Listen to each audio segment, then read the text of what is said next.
your home for Kings talk and so much more. Live and local. Allen Stiles on Sacktown Sports. Yes. On a Thursday, Allen Stiles, Sacktown Sports, taking you up to 2 p.m.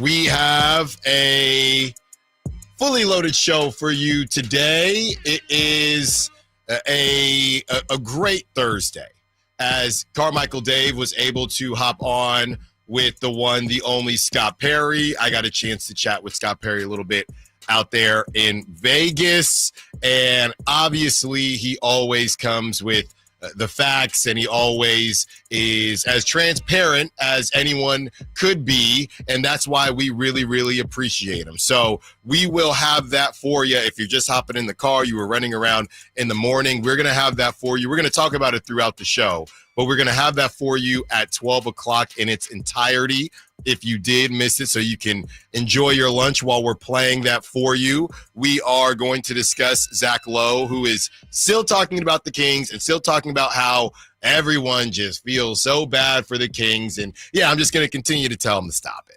Just continue to tell him to stop it. I talked with somebody else, not within the Kings organization, but close with the Kings organization yesterday after the show, and enough is enough, right? Enough is enough. The energy was not the same. So we're going to address it. Probably the last time we play clips kind of talking about the same thing. We get it, right? It's probably how my wife feels a lot of times when I'm saying the same thing over and over. We get it. Hey, Alan, I get it. The server should have been quicker. We get it. Hey, Alan, the state fair was expensive. Can we move on now? Right? That's how I feel about Zach Lowe and this conversation. We get it. We understand. So we have that for you in about 30 minutes, and it is going to be in 30 minutes because this is a commercial-free 30 minutes with you for your local sports talk radio home of the Sacramento Kings. So we're going to have that for you.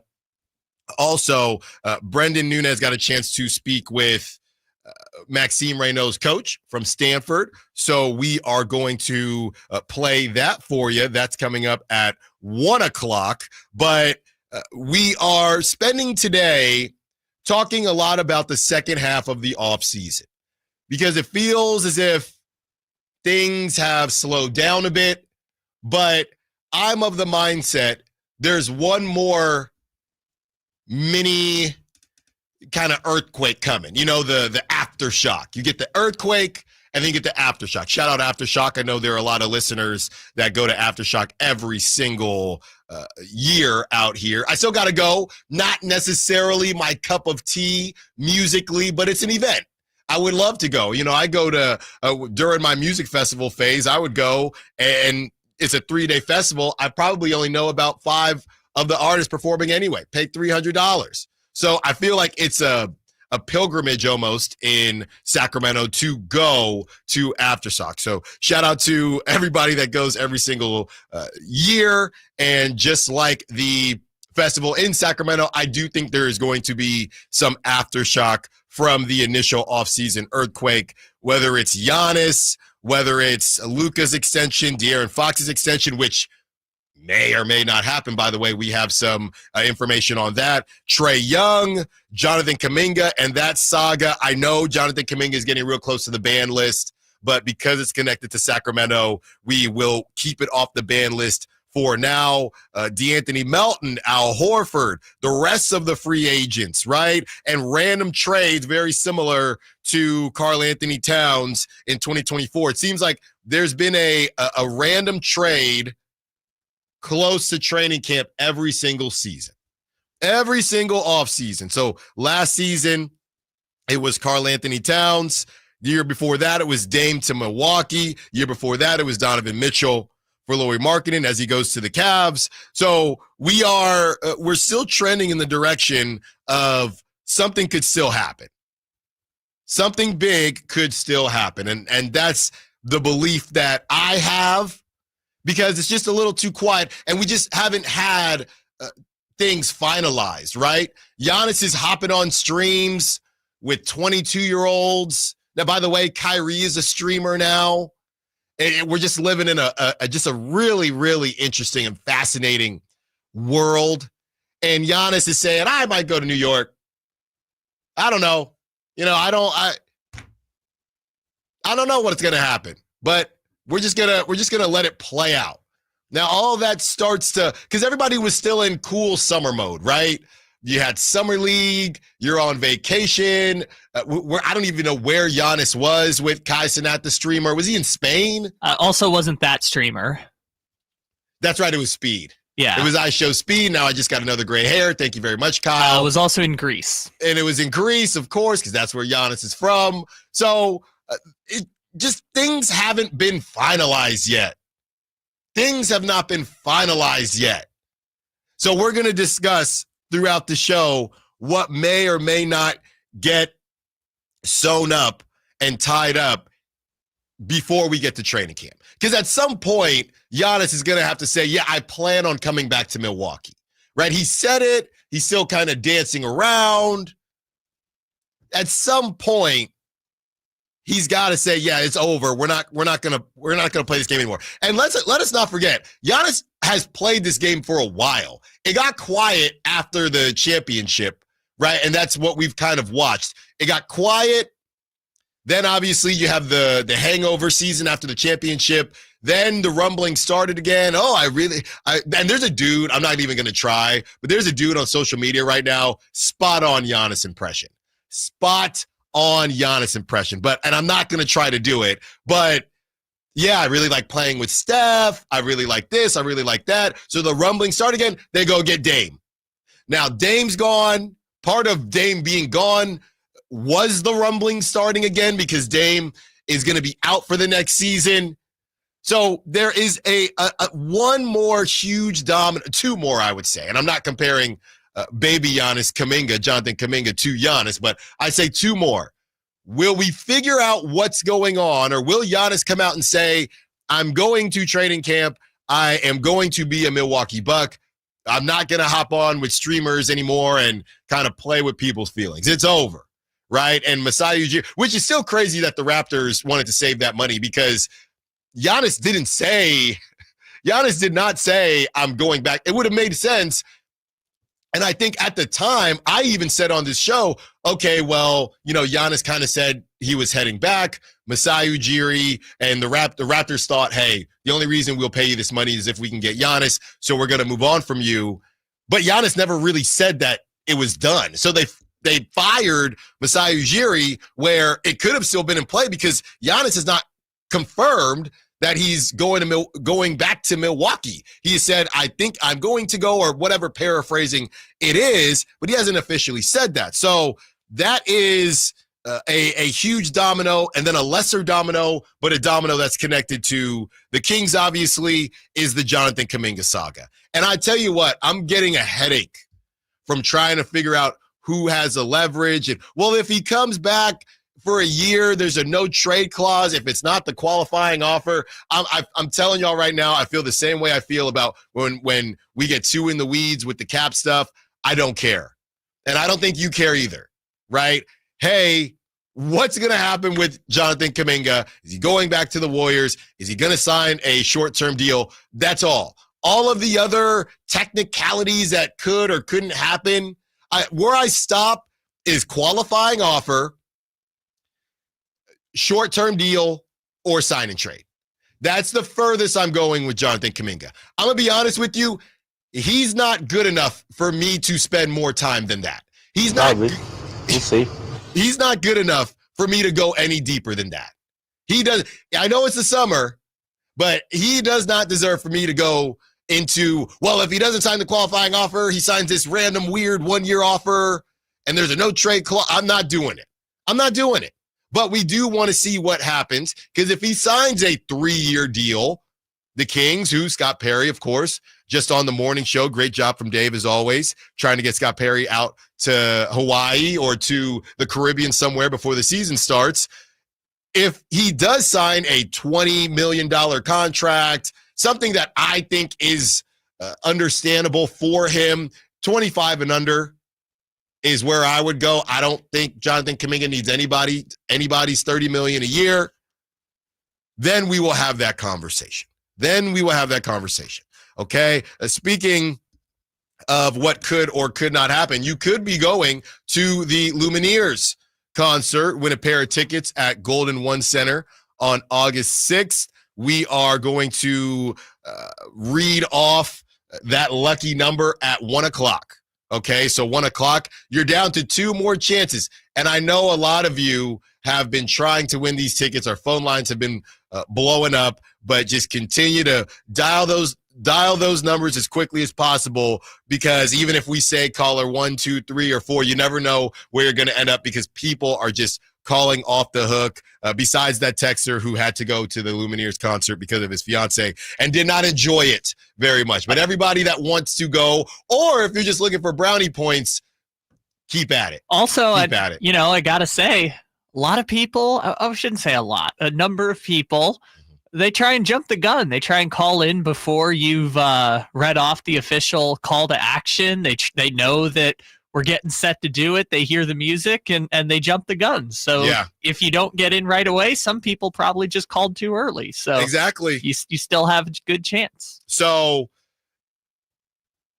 you're going to have an opportunity. We want you to win. We want you to win.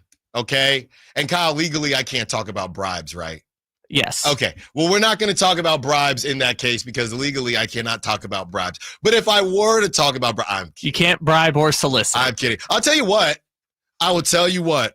I would take, if this were legal, I would take bribes. Can I just real quick? What a great sentence. If it were, I'm going to clip that. If it were legal, I would take bribes. I'm telling you what. You know I love the fair. Okay. You know I love the fair. Probably. We'll see. But it was a rough go, Kyle. Okay, Baby Styles' first fair, and this is our 3rd time. So maybe I had a little bit of fair fatigue. The prices were just annoying me. There was a situation. How do I say this?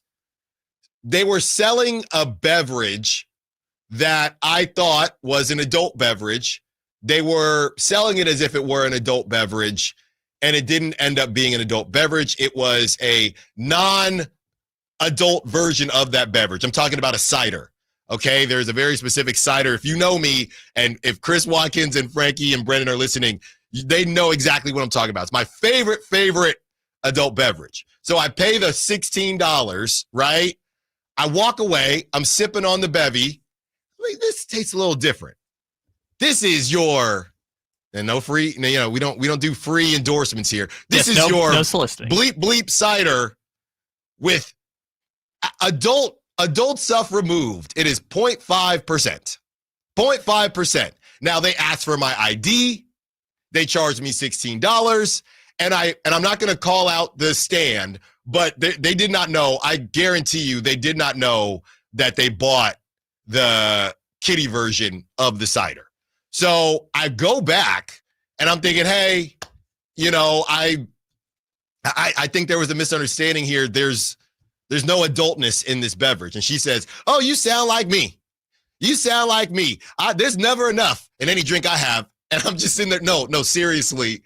This is the non-adult version of the beverage. We go back and forth, and I just say, you know what? I'm going to walk away. It did get saved, though. My trip did get saved because a listener of the show, I'm not going to call him out because I don't know that he would get in trouble or not, but you know who you are if you're listening. You're my guy. I told him the story. I was going to just eat another $20 and get the adult version of my cider. And he said, what do we think about the Kings, man? Because I listen to you every single day. I tell him the story, and he said, oh, you already paid for it, so here you go. So I got my cider, and I was back in a good mood.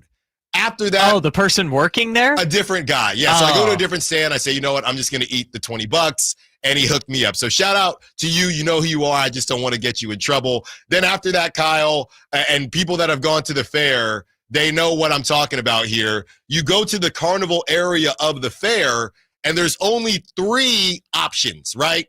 There's only 3 options. And all 3 say unlimited rides. So you can do unlimited rides with 10 tickets for games, unlimited rides with whatever. The options, $45, $35, and $65. Yeah. So much is going on, right? I buy the first one. Baby Styles, she didn't even want to go on any rides. So I'm thinking, I don't know what was going on in my head. I've already spent $200. Let me just buy this $45 one. Long story short, we get the 10 tickets. Baby Styles, she wins her first prize. We're in a great mood. All of the rides say 5 tickets, right? So I'm thinking, cool, we have 5 more tickets. We'll play one more game and get up out of here. I paid $45 for this wristband, and she's not even going on any rides. We go to the one where you squeeze the water, right? Because my wife is really good at that. I've actually never beat her. Is it where you pop the balloon? No, yes, the water gun, and it races up to the top, and whoever gets the water up to the top first, they win. Okay. So I think it's going to be a very cute moment. My wife is going to do it with my daughter. They're going to win, and the legacy is going to continue. I get the wristband swiped, and I get the broke boy. I get the broke boy treatment. Oh, and mind you, I paid $45 for this wristband. Oh, how many tickets did you buy? I don't know. I think it said unlimited rides, and it said 10. It said 10 tickets. Oh, well, yeah, each game is 10 tickets. Each ride is 5, but each game is 10 tickets. I said, excuse me? We go back. So now I'm broke boy. We have to walk away. It's 7 o'clock. It's time to go home. And my wife goes back to the kiosk and just starts scrolling. So they basically put all the expensive stuff at the top, and my idiot self didn't scroll down where you could have just bought game tickets. So I spent $45 for that nice bouncy ball that Baby Styles is hopefully playing with right now. That's how they get you every time. That's the fair. That's what happens when you go to the fair for a third time. Yeah, that's on me. They got you. They got me good. They got you. Did you throw the baseballs again this time? No. Okay. And the speedometer was still broken. The radar gun was still broken, or I would have. But it cost $10. But it cost $10. So we're going to give you a chance to win these Lumineer tickets. I felt like I was leaving Vegas, Kyle, because I ate a Pizookie, which was good. I got the ice cream, soft serve ice cream, and a chocolate chip cookie. You left with 70% of the experience you wanted. And I had my first, I know I go to the fair a lot, first turkey leg. And I got to be honest with you, Baby Styles loved it. Not for me. A little too much meat. A little too meaty. Just a little too much. Just a little too much. That sound just a little too much. That sound without video sounds not great. Just a little too much. So I'll tell you what, I would take, if this were legal, I would take bribes. Thank you, Kyle. Zach Lowe still talking badly about the Kings. Obviously, we have our daily tankathon as well. So we are going to hopefully, I'm not going to lie to you, Kyle. While I was doing the rundown last night, I spun the tankathon about 3 times, 8 or 9 every single time. Yep. It's so bad. It's so bad right now. I'm on a cold streak. We talk about the second half of the offseason. Carmichael Dave, we were going to replay that at 12, but we're going to talk about it throughout the show. NFL storylines. Juwan Jennings is a team dude. That's the type of guy you pay. That is the type of guy you pay. He's still out there. He's got a different color hair again, right? I just want to know what he has in his closet, just all the different types of hair dye that he possesses in his closet. He's got a Jeremy Sohan in him. He literally does. I think Jeremy Sohan pays for someone to do it. I don't know if Juwan's just, in the mirror, his significant other maybe is lathering it in for him. I don't know. Who knows? But what we do know is with his, I think it looks aquamarine to me, his aquamarine teal hair, Juwan Jennings is in the building. Terry McLaurin, he's 29 years old. Should either the Niners or the Raiders take a chance? Okay, I believe it was a FanDuel. They put out a proposed trade for the Raiders, and it's a good trade when both sides are saying yes and both sides are saying no. There are Raider fans saying, why would we do that? There are Commanders fans saying, why would we do that? So we are going to discuss that as well, because I'll tell you whether I would do it or not. The reason I wouldn't do it is because the Raiders' issues aren't necessarily on the offensive end, but you give me Scary Terry in a dome with Geno Smith, and it is very, very hard for me to say no. Oh, and Brock Bowers. And Brock Bowers and Ashton Genty. And Jacoby Myers. What are we talking about here? Are we ready to go or what? Last but not least, and this one came to me actually this morning, because with Zach Lowe and everything he's been talking about, and how yesterday we were going back and forth with texters, as far as, hey, I don't want to, not that I don't want to be a fan anymore, but there's just some texters that are just always going to be pessimistic, always a bit doomsday, right? Do you feel, if you're, and this could go past your Sacramento Kings fandom specifically, do you feel like fans that are fans of bad teams, do you feel like your fandom either means more or should be looked at in a different light than if you are a fan of the Warriors now, right? Because we know the bandwagon thing. Fan of a really good team. You're a Celtics fan. You're a Patriots fan. Or we'll see what happens there. You're a bandwagon Chiefs fan like Kyle. Does your fandom mean more? Should other people respect you more than fans of teams that are good? Yankees fans, Lakers fans, who the Lakers have stunk, but they're not ever going to stink for a long period of time because they're the Lakers. The Knicks did stink for a long period of time, but now they figured it out. But do you feel as if your fandom, just like the SEC, it just means more? Because, Allen, I'm a real fan, because that's what we always hear. Are you a real fan, or are you just a fan of a bad team? If Lions, or Lions fans, for example, and we'll see what happens with their success. It might be short-lived, but we didn't look at, it's almost as if you got to put in your time, right? But a lot of time. Nobody was saying, Carmichael Dave all the time, oh, Lions fans remind me of Kings fans. Nobody was saying, oh, Lions fans, they aren't real fans, right? Because they stunk for so long. Patriots, they weren't great before Tom Brady, but nobody says Patriots fans, no, they had their time, right? It's almost as if your success starts to outweigh. It's like for every 5 bad years of a team gets made up with one, and I'm going back to Interstellar again, gets made up by one good year. So once your team is good for about 5 good years, nobody cares about your past because the Warriors stunk. But once the Warriors won, 2 championships, nobody cared about the stink. And Warrior fans will tell you, we stunk. But nobody cares now because that all those years got evaporated because you have 4 rings now. Well, and you never have to worry about it again, right? Because it's not only that it went away. Yeah. You got the greatest run since the 90s Chicago Bulls as your payoff, right? It's not like, oh, we lost a bunch and then we made the playoffs a couple times like the Cleveland Guardians. It's like, no. We were awful and then became the 90s Bulls. Like, that is the payoff that every fan hopes to have one day. Yeah, that's literally it. So, how it changes matters because the Lions, they didn't win the Super Bowl. There's a difference. You win the Super Bowl. Nobody likes Eagles fans. Right? Nobody likes Philly fans in general. So, and they have a couple Super Bowls now. So nobody, the Eagles weren't good. I don't know, whenever that was. Nobody cares.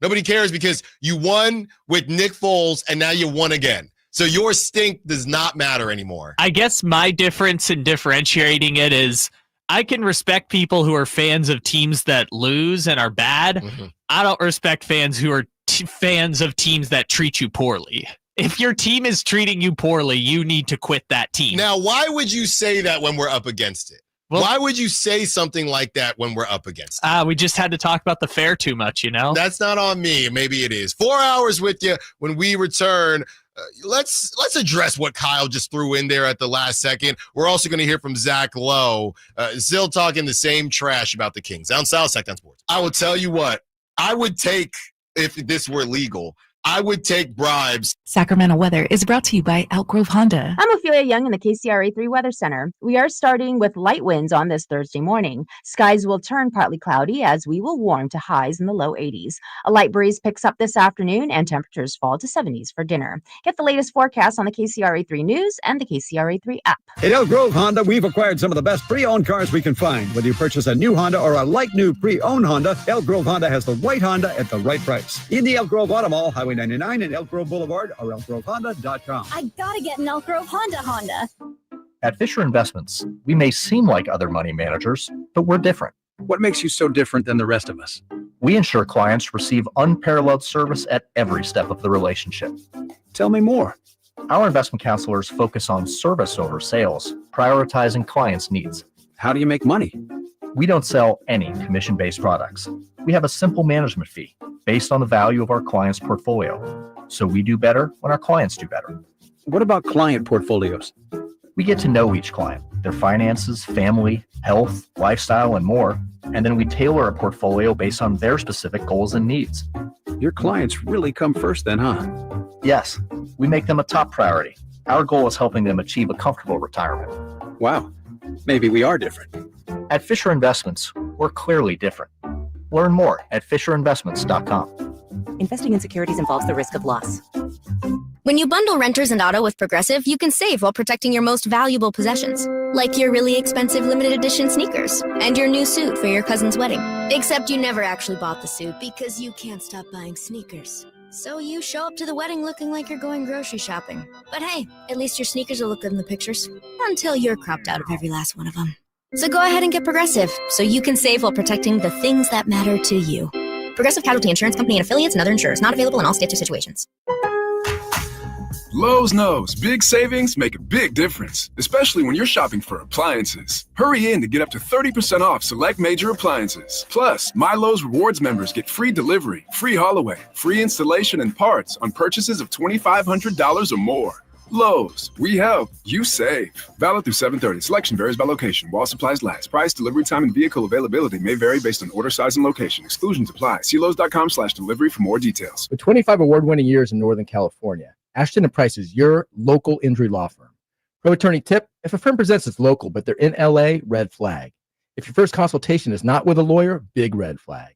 At Ashton & Price, your first consult is with a local attorney, and if serious injury prevents travel, a lawyer will come to you. Still not enough? George Washington's my uncle. At Ashton & Price, no red flags, just red, white, and blue.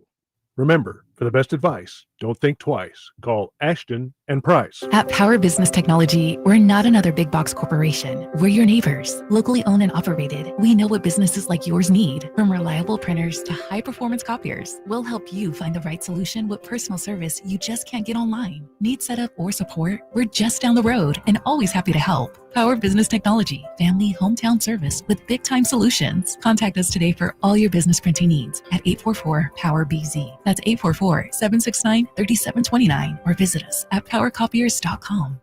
This very minute at the Hagen Oaks driving range, you'll find fun gaming on all 52 Top Tracer screens, where golfers and newbies enjoy the fun together. Compete against friends at the Hagen Oaks driving range, or play 9 holes on the McKenzie putting course. Enjoy the summer-long free concert schedule and visit the Hangout Eats and Drinks for wood-fired pizzas, burgers, ice cream, and more, or relax with a beverage. It's happening all summer long at the Hagen Oaks driving range, nightly until midnight. Fulton Avenue at Business 80. Get ready for a night out with Jordan Davis. It's Country in the Park 2, Saturday, September 13th at Cal Expo. Along with special guests Mitchell Tenpenny, Low Cash, Vincent Mason, and Averyana. Make it a family day out with food trucks, games, dancing, and more. Saturday, September 13th at Cal Expo. Sponsored by the California Army National Guard and Hop Valley Brewing. Tickets at CITPFest.com. Celebrate Christmas in July with the Sacramento Rivercats on Friday, July 25th at Sutter Health Park. Enjoy holiday-themed fun, exciting baseball, and special giveaways. It's a summer celebration with a festive twist. Get your tickets now at rivercats.com.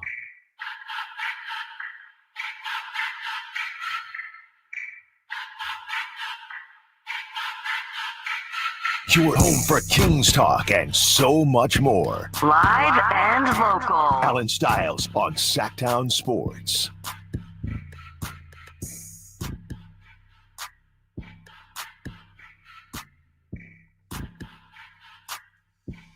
Yeah, man. Look, we're going to get to the Zach Lowe stuff, but Kyle just threw in he went Ja Morant.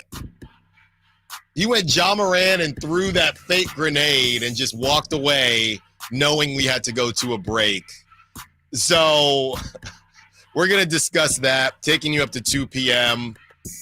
We have some texts that are already hopping in on what Kyle said. We have Chris the Mom on the text line asking, did Hulk Hogan pass away?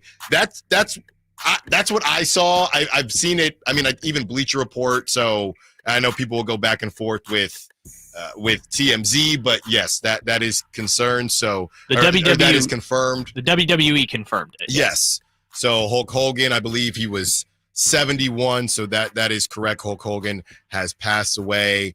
Obviously, we are sending out all of our thoughts to his family and his circle. One of the great wrestlers of all time. And of course, a lot of people kind of grew up with him, and those were a lot of your first wrestling memories. So our thoughts go out to his family, his circle. And honestly, if that's just somebody that you connect with, right? It doesn't always have to be, oh, I knew this person. I don't really do that thing with celebrities because you never really know what somebody meant to someone, right? I have that.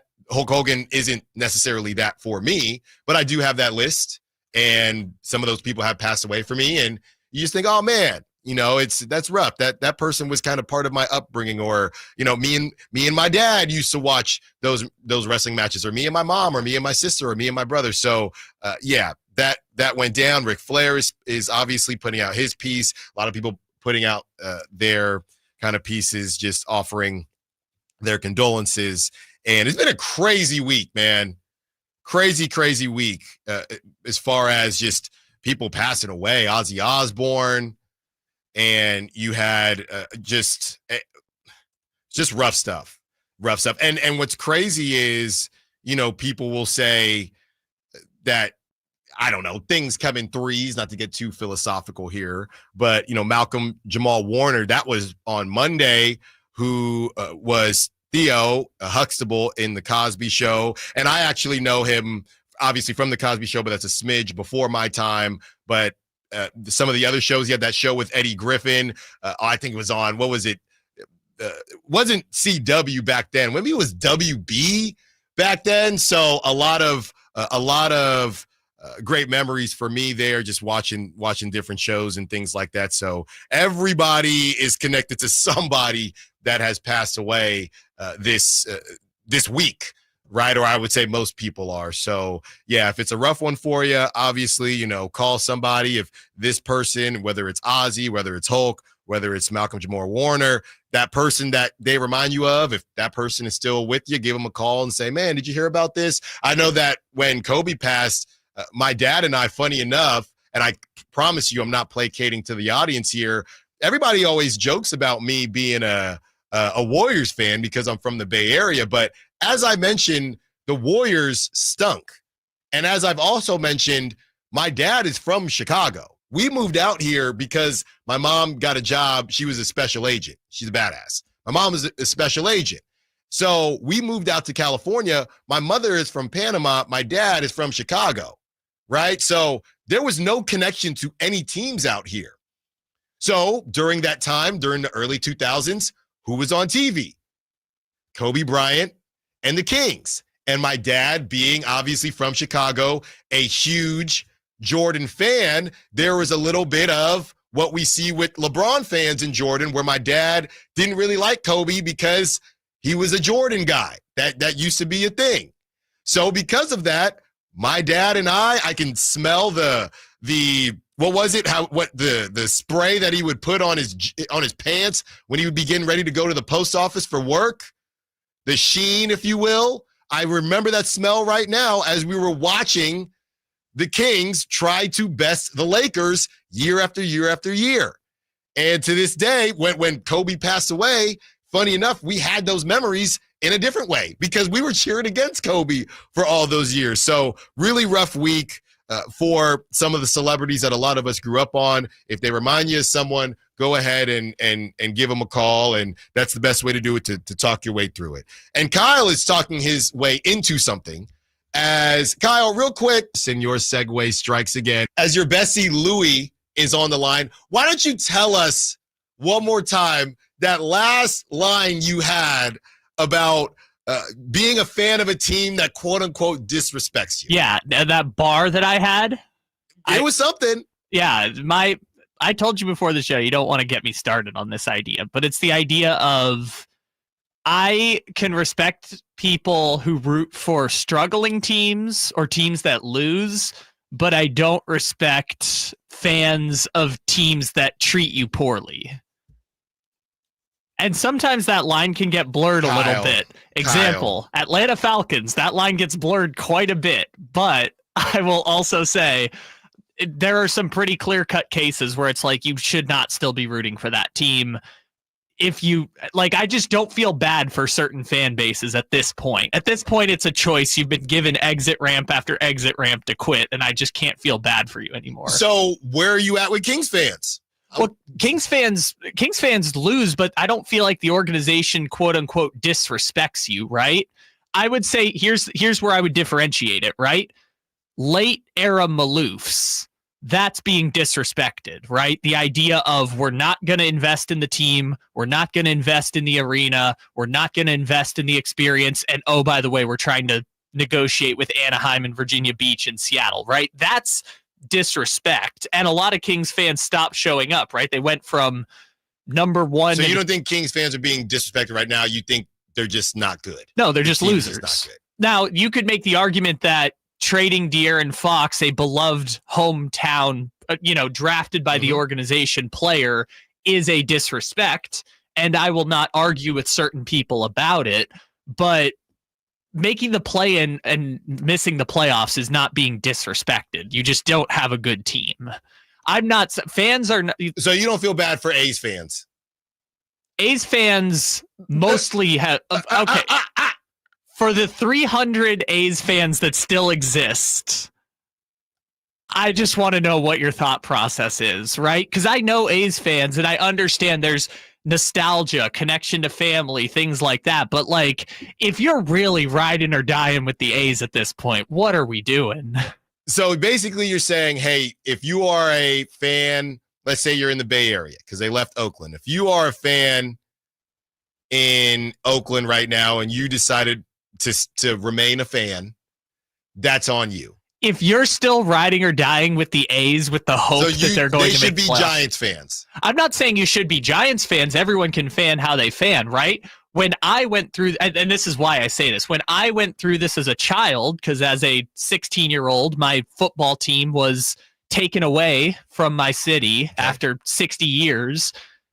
When I was faced with that situation, I was just a fan of nobody for a while. And then eventually I just decided, my fantasy football team won a championship. And I was like, hey, I like this Patrick Mahomes guy. I'm going to root for him now. So you're saying. And that immediately paid off in ways that I could have never expected. Because help me out here. Yes. The Chargers thing, that was once they left? Once they left. I was still good with the Chargers until they left San Diego. For LA. Yes, and then I was done with them forever. And by the way, I am a much happier and healthier person because I don't. So you have no connection to the Chargers. Not only that, I revel in them being embarrassed now. I love when the Chargers get embarrassed. So A's fans should just go wherever they need to go. No, I'm saying you fan how you fan, right? I'll give you the example in San Diego, right? Everyone goes in different directions. Some people are still Chargers fans. Some people root for another team. Some people are just out on football altogether. Everyone kind of fans how they fan differently because no one can prepare for that situation. Kyle. But like, by the way, Lions fans, they'd say, all of the 60 years of losing minus the one Barry Sanders run, all the 60 years of losing was worth it for that run in 2023. I say no. So what? Okay. No, it was not. Oh, let's get to Louis real quick. But now I'm going to ask you about Raider fans. Oh, don't get me started. No, I am going to get you started. What's up, Louis? What you got for us? You booing today? What's popping? Hey, I'm not going to lie. It kind of sounded like Kyle was trying to, take a slight sub diss at the Kings fans, and Stiles stood on 10 toes like, hey, bro, say it with your chest. I'm saying, Louis. But I think he's backtracking, and it's all good because, I can't say the word on the air, but there ain't no B in our blood at Kings fans. That we're not going nowhere. What I was gonna say was, I got a good friend that works for the Warriors organization. Mm-hmm. He can't even sell tickets right now. That's what he does. He can't even sell tickets I mean, when they're good, everything's rolling. Right. When they're bad, they can't even fill the arena. Yeah, I know. Thanks for the call, Louie. And you know how, and I have my feelings on fair weather fandom too, because I don't care about fair weather fans. I do not care if you, as long as you, hey, everybody knows I'm a blank fan, right? I don't care that you didn't pay as much attention when the team stunk and then pay more attention and buy more stuff and care more when they're good. Life is too short. You got kids, you got pets, you got whatever. I don't care about fair weather fandom. But switching fandom, and Kyle, it's just a couple hours up the road here, brother. And I'm not trying to get San Diego people ticked off. Yeah, they will fight you on that. I'm just saying, it's the same. You paying the same taxes. No. We're up against it. All right, fine. Let's complain about Zach Lowe. Allen Stiles, Sacktown Sports. What's up? We're talking to Chad Hoblet of Hoblet Dodge Chrysler Jeep Ram in Woodland. Chad, what's going on for the Hoblet Employee Pricing Plus sales event? We're going all in on Ram this month with not just employee pricing, but huge emphasis on the plus. You can only get at Hoblet. Right now, save up to $16,000 off MSRP on new 2025 Ram 1500 crew cabs. Okay, but what about those hard-to-find Ram heavy duties? If you're looking for something bigger, save up to $13,500 off MSRP on the hard-to-find brand new 2025 heavy-duty Ram 2500s and 3500s with 500 new Rams available. Search, select, and save through their whole inventory at HobletDodge.com. Unbeatable prices, unbeatable selection. Nobody beats Hoblet, period. 16,000 total net savings on select new 2025 Ram 1500 Bighorn after 6,500 factory rebates and 9,500 dealer discounts. Rebates may include 2,500 SFS Motors cash. Must finance with Stellantis. 1,000 trading assist with eligible trade-in. $500 job upfit. Must show eligible upfit. 13,500 total net savings on select new 2025 Ram 2500 limited after 4,000 factory rebates and 9,500 dealer discounts. Rebates may include 2,500 select inventory bonus cash and $500 job upfit. Must show eligible upfit. At least 5 of each net savings. Employee pricing included in dealer discounts. See dealer for details. This is the story of the one. As a safety manager at a manufacturing plant, he does everything he can to keep his coworkers safe. From finding ways to reduce risks to keeping safety supplies in stock. And for that, he relies on Grainger. Grainger offers a broad range of quality products and next-day delivery, so he can always play it safe. Call 1-800-GRAINGER, click Grainger.com, or just stop by. Grainger, for the ones who get it done. Staples presents That Was Easy. Seems like back to school happens earlier each year. First day of school coming in hot. And this year, my kids had massive supply lists. Folders, notebooks, and pens. Oh, the humanity. But Staples had everything I needed, with some items just 25 cents. Watch the small print. No. My back to school budget was saved by Staples Easy Button. Everything for school, in stock and as low as 25 cents. Staples. That was easy. In store, online, and on the app. In 23 while supplies last. And we're back, live during a Flex Alert. Dialed in on the thermostat. Oh, we're pre-cooling before 4 p.m., folks. And that's the end of the third. Time to set it back to 78 from 4 to 9 p.m. Clutch move by the home team. What's the game plan from here on out? Laundry? Not today. Dishwasher? Sidelined. What a performance by Team California. The power truly is ours. During a Flex Alert, pre-cool, power down, and let's beat the heat together. Summer's flying by, and that back-to-school checklist, it's growing fast. New backpack? Check. School supplies? Check. Dentist appointment? Let's fix that. Kids Care Dental and Orthodontics is making it easy to cross dental checkups off your summer list fast with priority scheduling for new patients and kid-friendly care that makes them smile. It's one less thing to worry about before fall. Call now or book online at kidscaredental.com. That's kidscaredental.com, because healthy smiles should be the easiest thing to check off your summer list. Sacramento Chrysler Dodge Jeep Ram has the biggest selection, the best prices, and unbeatable customer service. Check them out online, sacksuperstore.com, for the guaranteed lowest price on Chrysler, Dodge, Jeep, and Ram. Open until 10 o'clock and right across from Hagen Oaks Golf Course. sacksuperstore.com.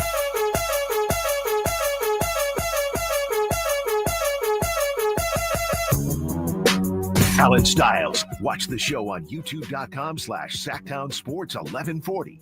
Or listen on the Sacktown Sports app. Fun show to start here as Kyle is, and it's not anything new. Whenever this comes up, Kyle knows he's going to get roasted. Yeah.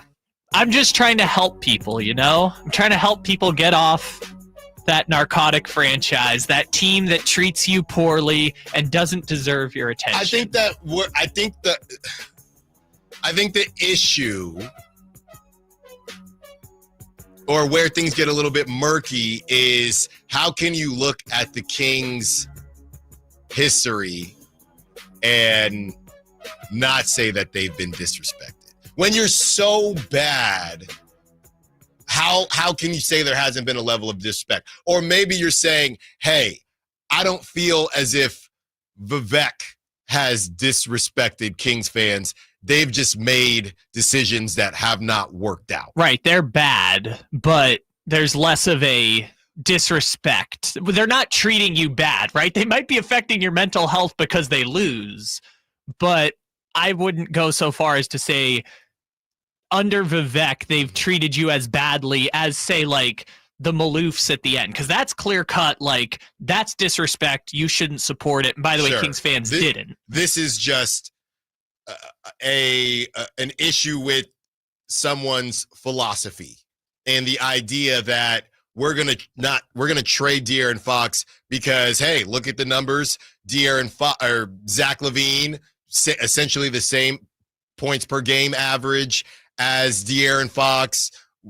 How can you look at that and say, on its face, right, on paper, and say the Kings fans are being disrespected? Now, as this leads into Zach Lowe and how things are being talked about in Summer League, if you asked Zach Lowe or anybody that has been talking about, anybody that Zach Lowe talked to, right, whether or not Kings fans are being disrespected, I guarantee you he would, I can't say I guarantee, but I do feel like he would have a different answer. But let's hear what he had to say on with Bill Simmons. Strength that you need and like put some the Kings anymore. They're actually like a real basketball. Directionless in a way that other teams even are like, man, Oro about what has happened to value the situation over the talent if the talent is there. Anyway, we got off topic. New Orleans, and then just the amount of like collective league-wide almost sorrow about what has happened to the Kings in 2 years, like how they went from the feel-good story of the NBA to like nobody even really wants to talk about them. They're like mediocre and boring and directionless in a way that other teams even are like, man, it's kind of depressing over there. You know, it's just, I don't know. It's funny. They just became the Kings again.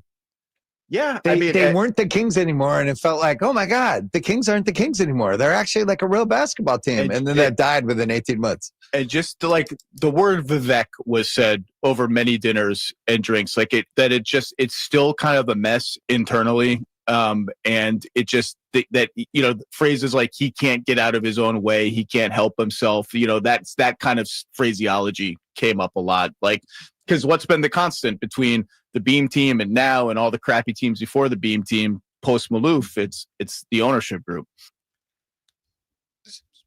As I'm listening to this again, the beginning is where I feel as if we've addressed and just, what you got the Pelicans feeling bad for the Kings and Kings fans and, you know, calling them sad. I mean, the Jazz saying, man, they're in a rough spot there. The Hornets. What are we talking about here? So we can separate how people feel about the current state, right? It's depressing. I don't think the Kings are going to win a championship, but we're doing a little much. We're doing a little too much here. Okay, it's going a little far. And like I said, I don't think the Kings there's going to be a parade or they're going to have a deep playoff run. I don't believe that. But we can live in a world where it's not, you know, the Charlie Brown dark cloud and it's just raining over Kings. I don't see that. I think it's getting to be a little bit disrespectful. And I know DeMar DeRozan is really big on mental health, so, you know, he tries to not be plugged into stuff. He'll hop on social media every now and then. But I hope the Kings players are hearing this stuff, right? Because these are vets, and there has to be a level of pride, right? There really does, and we can't force you to have that pride. But and at media day, I know they'll probably say what they always say, and oh my goodness. You know, we don't listen and it's just us, whatever. But I hope deep down, like we hear about Kevin Durant and even the Steph Currys of the world and LeBron James. I know I'm not comparing the Kings players to these guys, but even at a smaller level, Anthony, young players, vets. I hope they're listening to this stuff. They're calling the team depressing. They're saying that you were a mistake. Your existence is a mistake. Let's table that. Now, to get to the Vivek of it all, that is what I find fascinating. What I find fascinating is Zach Lowe saying things are continuing to happen.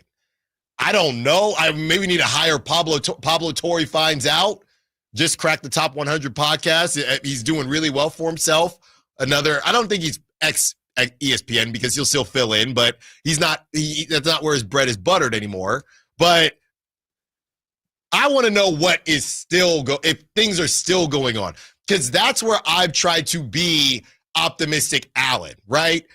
Okay, didn't work out the way you did things with Monty McNair and Wes Wilcox. You bring in Scott Perry, who you respect maybe at a different level because you've been around him before. He is more known throughout the league. He's got these relationships. Everybody thinks Scott Perry is cool. So now the cool guy is working for us. People like Draymond Green are saying it's a home run hire. So maybe now Mr. Vivek will say, I'm going to let this dude do his thing because I trust him more than I trusted Monty McNair, Mike Brown, and Wes Wilcox. That's where I had optimism. If that is still not the case, and I don't know what Zach Lowe knows, but if that is still not the case, as we just had Scott Perry on the station and he's talking about the autonomy, or he's talked about the autonomy before and how he's going to have the ability to make these decisions. If that's not the case, we have a problem. And this is what callers and texters that have said, Allen, you just don't know. You've only been here a couple years. You don't know. You're too busy eating deep fried Snickers at the California State Fair. You don't know, Allen. It's never going to change. And I said, hold on. I tried to say, hold on. We don't know that for a fact. But I got some homework to do. I got some people to call. I got some texts to send out because now I would like to know if Zach Lowe is, I wouldn't say talking out of his you-know-what, but what exactly would lead him to say that? What has he heard? What is the word? We know what came out from Sam Amick. So two separate things when I listened to that clip. Okay, cool, the Kings stink and they're not going to do anything. Fine, whatever, right? I don't think they're as bad as you're making it seem, but I can understand why you're just hopping on that train in that direction. The second part of this is, I believe, the more important part. If there is still stuff going on where Scott Perry is not getting that control, or Vivek still has his hands in the cookie jar, or he's bringing in, remember in that article, they were damn near having roundtables of just talking to 4 different people about the decisions to make, and Monty McNair is thinking, why am I here? Why exactly am I here? If that type of stuff is still going on this early, then yes, I understand why Kings fans, and that would be a level of disrespect, Kyle. That would be a level of disrespect. You're hiring guys, and not just to Scott Perry, to the fans. You're hiring people, your basketball IQ, no disrespect whatsoever, is not, your business IQ speaks for itself. You own a damn NBA team. But your basketball IQ, that's not why you own an NBA team. Michael Jordan owned the Charlotte Hornets because of his basketball ability and IQ. Almost every other owner, that's not the case. So if that's still happening, and it's going to be Allen finds out here once his show is over, then that's a conversation we need to have and we need to figure out. But as far as the first part of it, this is why I love listening to things multiple times and reading things multiple times. Because the first part of it, okay, cool. Thank you, Zach. We get it. But the second part of it, if that's what's going on, then that's a problem. And that is going to hinder the ability of Scott Perry to be able to do his thing. Let's keep that conversation going. We got some texts to read through, 916-339-1140, if you want to be a part of the conversation as well. And also, it's time to talk about the second half of the season. What is the biggest TBD that needs to unfold? Allen Stiles, Sacktown Sports. This is the story of the one. As a safety manager at a manufacturing plant, he does everything he can to keep his coworkers safe. From finding ways to reduce risks to keeping safety supplies in stock. And for that, he relies on Grainger. Grainger offers a broad range of quality products and next-day delivery, so he can always play it safe. Call 1-800-GRAINGER, click Grainger.com, or just stop by. Grainger, for the ones who get it done. I'm Ken Korak with your Green and Gold Report, brought to you by Comcast Business, powering possibilities. Well, by his standards, Lawrence Butler isn't having the kind of season he expected, but still, Lawrence is just 25, and he's only played the equivalent of 2.5 seasons in the minor leagues. And now he's on a pace to become the first athletic since Coco Crisp back in 2013 to go 20-20, 20 homers and 20 stolen bases. Comcast Business helps turn today's small businesses into engines of modern business. It's how restaurants become reliably up and running neighborhood favorites. It's how retailers become seamlessly restocking, cyber-securing must-visit shops. And it's how healthcare offices become data-managing caregivers that we all depend on. With reliable connectivity, enhanced cybersecurity, advanced fiber solutions, and Wi-Fi backup, Comcast Business is powering the engine of modern business. Save $12,000 off MSRP. Every new 2025 Silverado 1500 5.3 liter at Maida's Elk Grove Chevy after all rebates. And Maida Chevy has one of the largest selections in the Sacramento area. Plus $12,000 off new Silverado exclusively at the Maida Chevy Silverado Supercenter. Now that's big, huge. See them all at MaidaChevy.com. Together, let's drive. Excludes work truck. Must trade in 2011 Chevy car or truck. Not available with special financing, lease, and some other offers. Great, great deal at Maida. This summer, the heat keeps coming on the Sacktown Sports Live events calendar.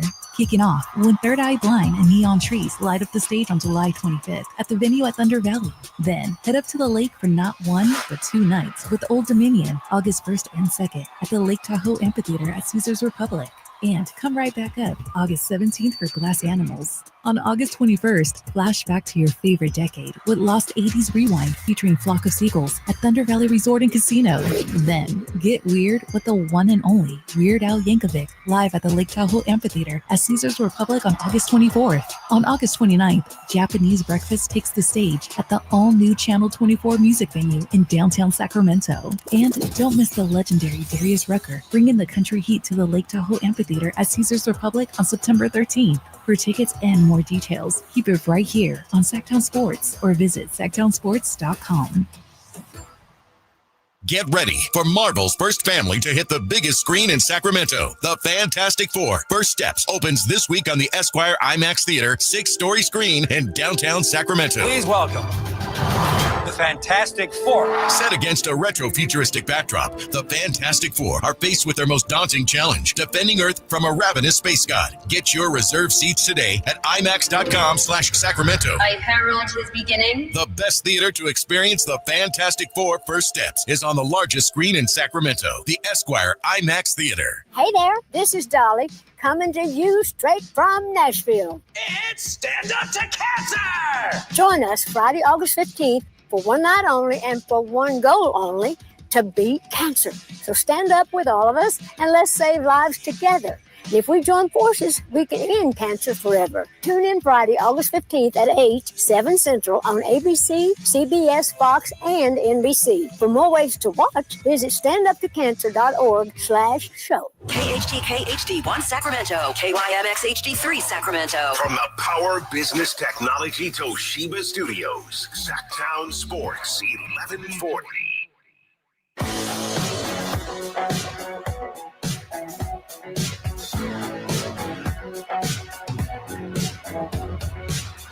Live and local. It's Allen Stiles On Sacktown Sports.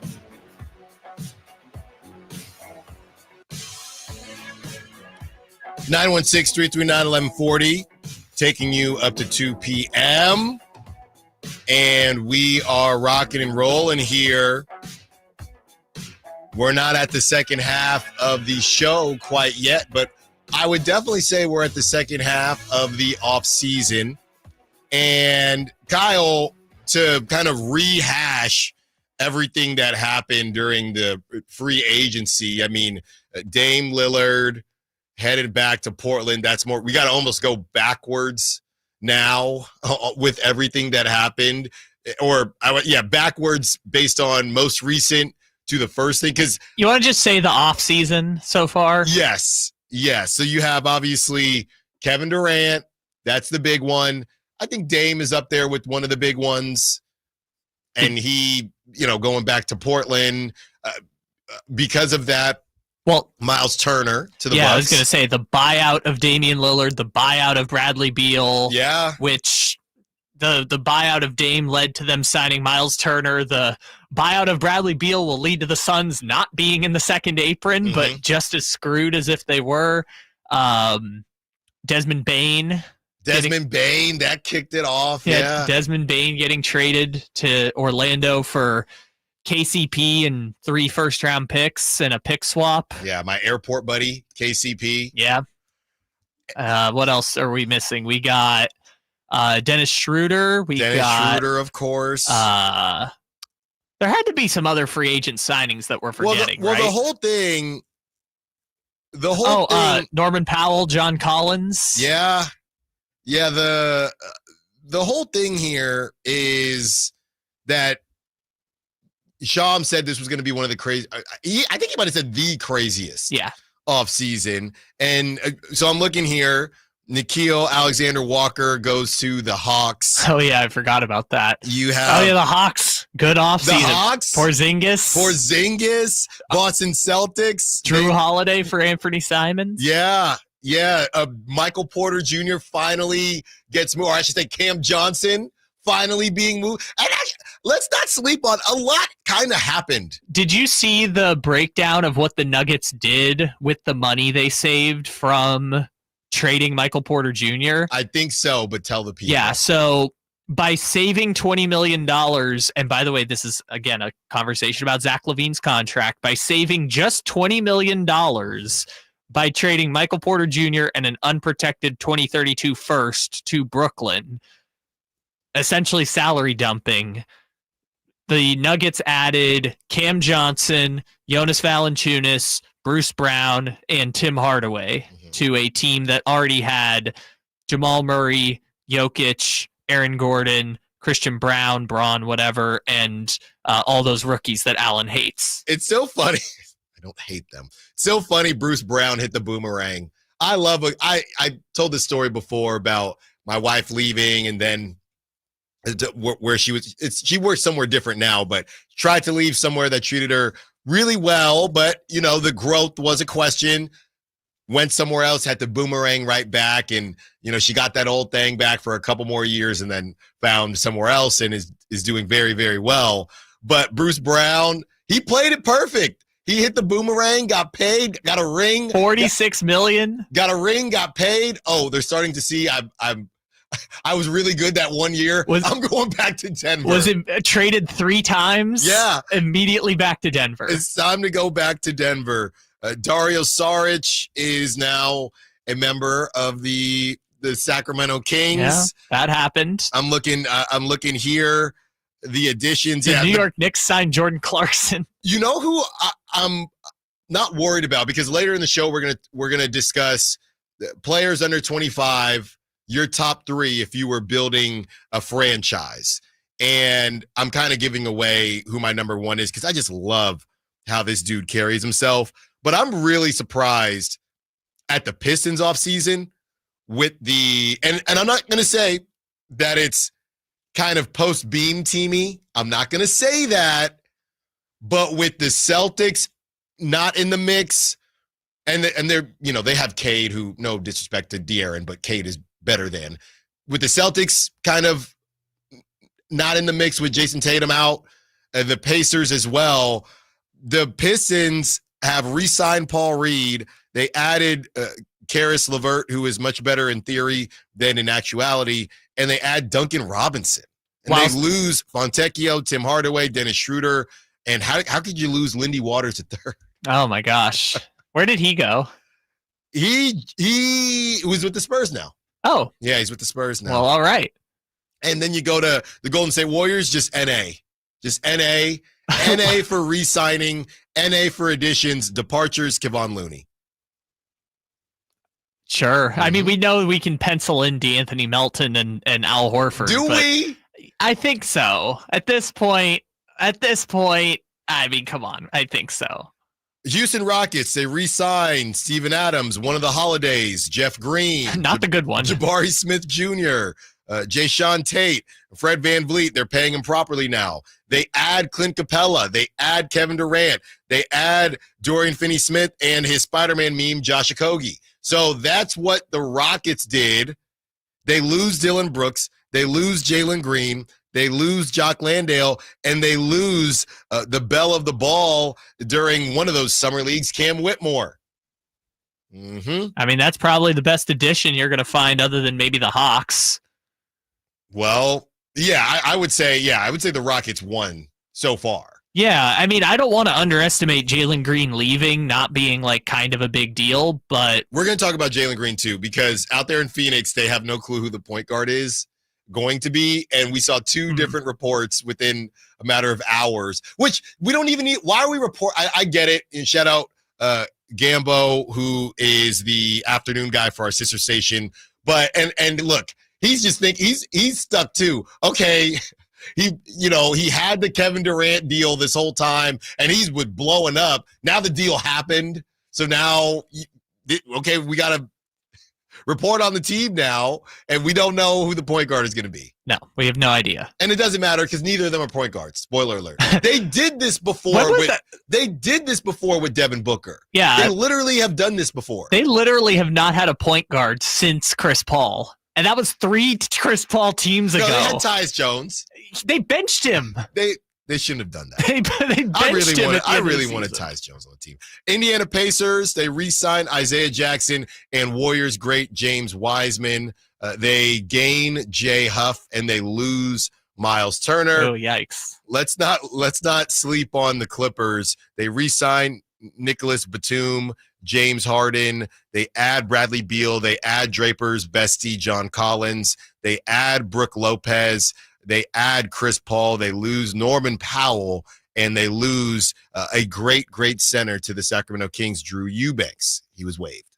Oh, yeah, but that one is... Their top 3, in my opinion. You know what's so tough? Under any other circumstances, I think this offseason was awesome for the Clippers, but I just can't get past the fact they just gave away Norman Powell, who was Kawhi's best friend on the team. I'm just stuck on... How do you know that, Kyle? They've been best friends for years. Trust me. I wrote a book. Trust me. I wrote a book on the guy, but I was just surprised. Can someone, Louis, we need to come back and boot. Kyle has failed himself today, man. Yeah. I don't know what's in the water. He got his hair cut. Because, I just saw this, by the way, and it said, everyone thinks you're supposed to get your hair cut the day of the event, when in reality, you feel best about 3 days after the haircut. I've never felt a line so much in my life. You're the crispiest right after the haircut, but after about 3 days is where you're really feeling it. Kyle is about 3 days into his haircut, and someone needs to slow this guy down, man. About 5 days in. Yeah, right now, he's hit the golden hour of the haircut, and Kyle is telling y'all he doesn't respect you if you're a fan of a bum team. This is crazy. I didn't say that. This is actually insane. I said I don't respect you if you root for a team that disrespects you. Okay, so what like were Raiders you saying? Fans, You wrote a book. Anyways, it was a New York Times bestseller. It was on Oprah's book club. Kawhi's best friend is Norman Powell, basically because they play together. You got sources. They both live in San Diego at one point, and Kawhi. Anyways, the point is the Clippers have had an excellent offseason except for the one move that I understand the least. And maybe it's the argument for, like, if the Kings had traded DeMar DeRozan for John Collins. You're getting a lesser player, but it balances out the roster a bit more. I just don't understand why they swapped Norman Powell for John Collins when Norman Powell is clearly a better player than John Collins. But it's not a swap, though, because they added Bradley Beal. Well, they added Bradley Beal, you could say, because they moved Norman Powell, sure, but that trade itself doesn't look very good. And maybe I'm just going to be wrong about it. I think no one cares about the trade because they added Bradley Beal. But Bradley Beal, I guess, is a former All-Star too, but like Norman Powell averaged like 20 points a game on a team that won 50 games last year. You know how I feel about those one-off seasons, though. I get it.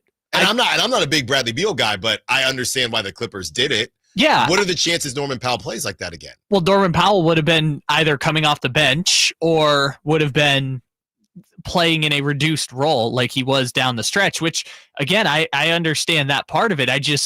He had the breakout season and then they sold low. Maybe that's the part I'm confused on. Is like, you're supposed to sell high when the player has the breakout season. They sold low. I guess that's what maybe this is what Norman Powell's value always was, and I'm just overvaluing him. I'm to the point now where I'm just going to blame everything in my life on the new CBA.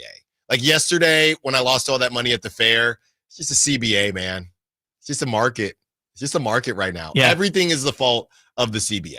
I guess. That's just what it is. And Utah ended up with Kevin Love and Kyle Anderson because of the CBA. Because of the CBA. Los Angeles Lakers, when you read this, because I'm on NBA.com, when you read this stuff, it does make, besides the Warriors, who just had a bunch of NA, but which was similar to my cider yesterday, that was $16. When you read this, does seem as if the Lakers have done more than maybe we're giving them credit for, because they get Jackson Hayes back, who was for a week supposed to save the Lakers and then never played again. Oh, yeah, when Laker fans were like Alex Len and Jackson Hayes. Jackson Hayes. And then Rudy Gobert. We don't talk about this enough. Rudy Gobert had 28 and 24 in a playoff game against their centers. Yeah. Additions, DeAndre Ayton, Jake LaRavia, sad day for Kings fans, and Marcus Smart. Those are the three additions, all on 2-year deals, by the way. Departures, Jordan Goodwin, Trey Jameson III, Shake Milton, and Dorian Finney-Smith. I'm not worried about the Lakers, but I do think the Lakers are going to be good. I think the Lakers are going to be a top 4 seed again, which makes the West really crowded. But the West was always going to be really crowded. I guess I feel like the Lakers are still just one move away. I don't know what that move is.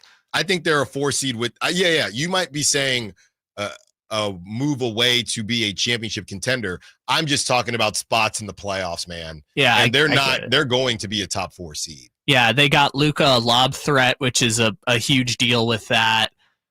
I think the Lakers are awesome. I don't disagree with you. I think they have a chance with a full season of Luka and LeBron to be a championship contender, but that's because I believe Luka to be someone who is going to win MVPs in the next couple of years. So at least now they've given him a roster that makes sense. So maybe he can They meet still that need more potential. shooting, though. I think they need more shooting. They probably do, but hey, they still got Gabe Vincent. They do have whatever's left of Gabe Vincent post Miami Heat. The Memphis Grizzlies, Santi Aldama re-signs. Jaren Jackson Jr., 5-year extension. Cam Spencer returns on a 2-year deal. They add Kentavious Caldwell-Pope. Ty Jerome, should have been a King, and Jock Landale. They gain and lose Cole Anthony, Desmond Bane, Luke Kennard. Yeah, Luke Kennard to the Hawks. The Hawks, the Grizzlies. I'm just saying, man, I think the Hawks can mess around and be a 5 seed. I agree. I see no reason why not. They got 3 young wings, Trae Young and Porzingis. This is what I would argue. Going back to the Pistons. The Pistons, just based on what they did, and obviously they have a young core, so they're assuming the Kings didn't have a very young core. So the idea of them not making a ton of moves and continuing with Harrison Barnes, that didn't make as much sense. So I understand why the Pistons maybe haven't done as much, but this is a situation where I could see the Hawks jumping over the Pistons based on their offseason, and the Pistons kind of just banking on, we have a foundational guy and we have some young talent. I would be concerned if I were the Pistons. Yeah. To your point about the Hawks first, I would say the one thing I'm concerned about with them is, you know how we talk about the second draft guys all the time? We talked about Bruce Brown earlier, second draft. Third draft, third draft. Nikhil Alexander-Walker was a third draft guy who ended up on a contender, right? He is the classic, we give him a contract and he just starts stinking the bed again. You think that's what's going to happen? I'm saying he's ripe for that type of situation because he stunk on the Pelicans, stunk on the Jazz, got to Minnesota, filled a role on a good team, and got cashed out. When we talk about wings being overvalued, the first person I think of is Nikhil Alexander-Walker. I'm going to be completely honest with you. When we watched there was a reason the Timberwolves, very good defensively, needed help offensively. And Nikhil Alexander-Walker has improved offensively. But when we were looking around during the offseason and it was the Nikhil Alexander-Walker sweepstakes, that's when I thought, okay, this defensive wing thing, I think the same thing about Herb Jones. It's the same thing to me, but Herb is bigger. But some of these guys were overvaluing just a little bit, and I agree, and I don't even know if it's Nikhil Alexander regressing or it's just, yeah, he never should have been valued as highly as he was. Yeah, it's more so this is who he's always been. He was just playing alongside Anthony Edwards. Yes. You don't have to worry about being an offensive threat when you play alongside Anthony freaking Edwards. And now, right, and defensively, the Hawks are going to be ridiculous, but Dyson Daniels, who's young, don't get me wrong, but you have a lineup and Dyson Daniels and Nikhil Alexander-Walker are both in the lineup. You better have 3 other highly offensive threats. Well, and you have Trae Young, who doesn't shoot much anymore. He doesn't want, no. He just wants 20 assists a game. Wait, are we talking ourselves out of the Hawks now? Is that what's happening? I'm saying they have pieces, but I need to see it. The departures, yeah, they lose Jay Huff, the Grizzlies do, and Zion Pullen because he be pulling. I just love saying that. Yeah. I don't know. I've never seen him play. The way I look at it, the Grizzlies just swapped Desmond Bane for KCP. That's like this year's Grizzlies. The only difference is just and Desmond that's why Bane I don't. KCP. You know, I'm not high on the Grizzlies. The Heat, Simon Fontecchio, Davion Mitchell, trust your work, Norman Powell. Okay, they lose Slow-Mo, Kevin Love, who his nickname is not Slow-Mo, but he's 47, and Duncan Robinson. Playing. We're back. Yeah, playing. Next team. The Bucks re-sign essentially their whole roster. There's just 7 re-signings, and they add Cole Anthony, Miles Turner, and Gary Harris. You're a 6 seed. Welcome to the 6 seed. But they got Giannis, though. Yeah, they're 4-6. 4-6. Miles Turner for Brook Lopez. The last time I watched Miles Turner, he was not very good. Don't do that to Miles Turner. He wasn't that good. Yes. Okay. In game 6 and 7 of what was it? Game 5. Well, they blew him out in game 6. Yes. Game 5 and game 7 of the finals. He was not good.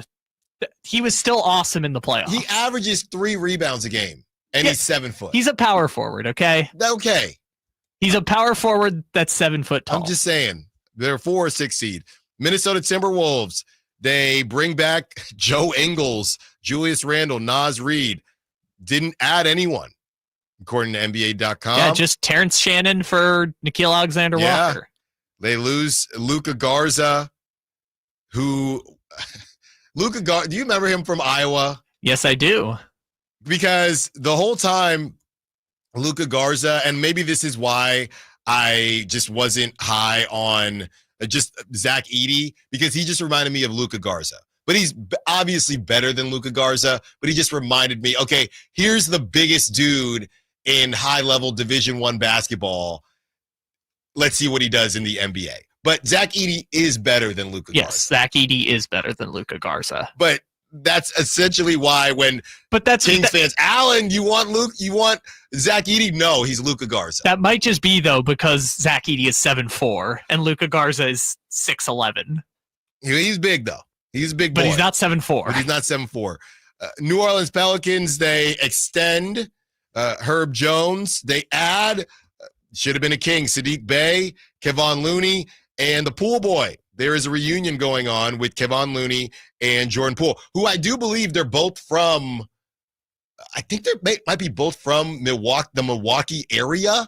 So I do think I vaguely remember when I was covering the Warriors, there's a connection there. So there's going to be some synergy, Kyle. Wow, that I didn't even realize. What a terrible strategy to just reassemble the rejects of the Warriors. It's not the rejects of the Warriors. They lose what's left of Bruce Brown, CJ McCollum, who's still mad at the Kings, and Kelly Olynyk, Kelly Olynyk is another guy who you don't fear him on another team, but you'd always take him on your team. Yeah, but it's a different category than the Royce O'Neals and the Matisse Thybulles. Alan, what about Kelly Olynyk? He shoots, Alan. Yeah, he does. He's kind of in the Doug McDermott category at this point, right?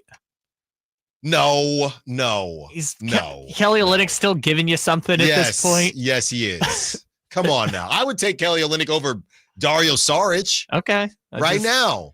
The other one that we didn't mention there for the Pelicans is traded their first round pick next year for Derek Queen. That's right. Who is injured right now. Which I was listening to that Zach Lowe podcast to cut the clip.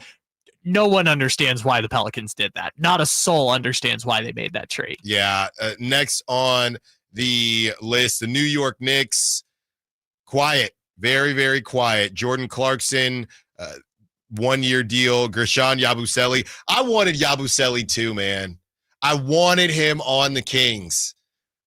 But he stays in the East. 2-year deal. That's it for the Knicks. Oklahoma City Thunder. Bunch of extensions because they just won the championship. Orlando Magic. The other Wagner agrees to a 1-year deal. Paolo gets his max extension. Desmond Bane, my guy, should have been a King. Tyus Jones. They lose KCP, who can't shoot. Cole Anthony, who's small, and Gary Harris, who hasn't made a shot since Denver.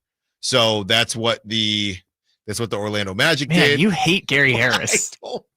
I don't. When we were doing our trade candidate of the day with Orlando, Gary Harris would come up, and you were just despondent that we would take Gary Harris. Hold on now. He might be good again, and KCP, because they're no longer guards for the Magic. Oh, yeah, the sight All lines. you have to do is take off the Magic jersey, and you can shoot again. Unless you're Terrence Ross. Philadelphia 76ers, pretty quiet.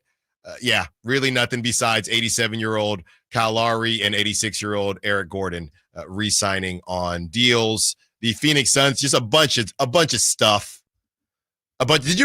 Mark Williams did make his way out of Charlotte. So obviously they lose Kevin Durant. They got him and Malawak. Yeah, and Bradley Beal, who had a pretty bad summer league, by the way. But Jared Butler, Dylan Brooks, Jordan Goodwin, Jalen Green, Nigel Hayes Davis, and Mark Williams. Okay, people. You have humans. They have a bunch of guys in Devin Booker. Yeah, you have guys that play basketball. Drew Holiday for the Blazers, Dame Lillard, Blake Wesley. They lose Anthony Simons and DeAndre Ayton. The Kings, obviously, Drew Eubanks, Dennis Schroeder, Dario Saric, and they lose Jake LaRavia and Jonas Valanciunas. Spurs, Luke Cornett, Kelly Olynyk, Lindy Waters III. Jordan McLaughlin returns on a 1-year deal. Good for him. Yeah. Good for him. I liked him. I liked Jordan McLaughlin. Did we ever have him on the show? Yeah, we had him for Media Day. Okay. We had him for Media Day, and I don't know if that brother ever played. Oh, he played a couple times. I remember, man. Remember when De'Aaron got hurt? And it's funny because we're going to do the same thing again, but I remember doing shows and, this Jordan McLaughlin guy reading his stats, why? He never played. He was here for a month. At least this time we're honest about it. That still wasn't as bad as the segments we did on Jalen McDaniels. Those, someone is going to pay for that. I don't know who, but someone, talk about disrespecting your fans. How about disrespecting your media? Okay. By having to spend 3 months talking about it. I was going through old pictures because Media Day's coming up. I believe we had him. He was one of the people for Media Day. No. Yes.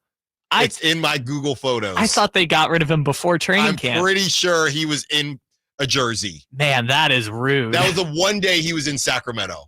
The one day he had a flight that lasted. He flew in on that Monday and left Monday at 8 p.m. and we never saw that brother again.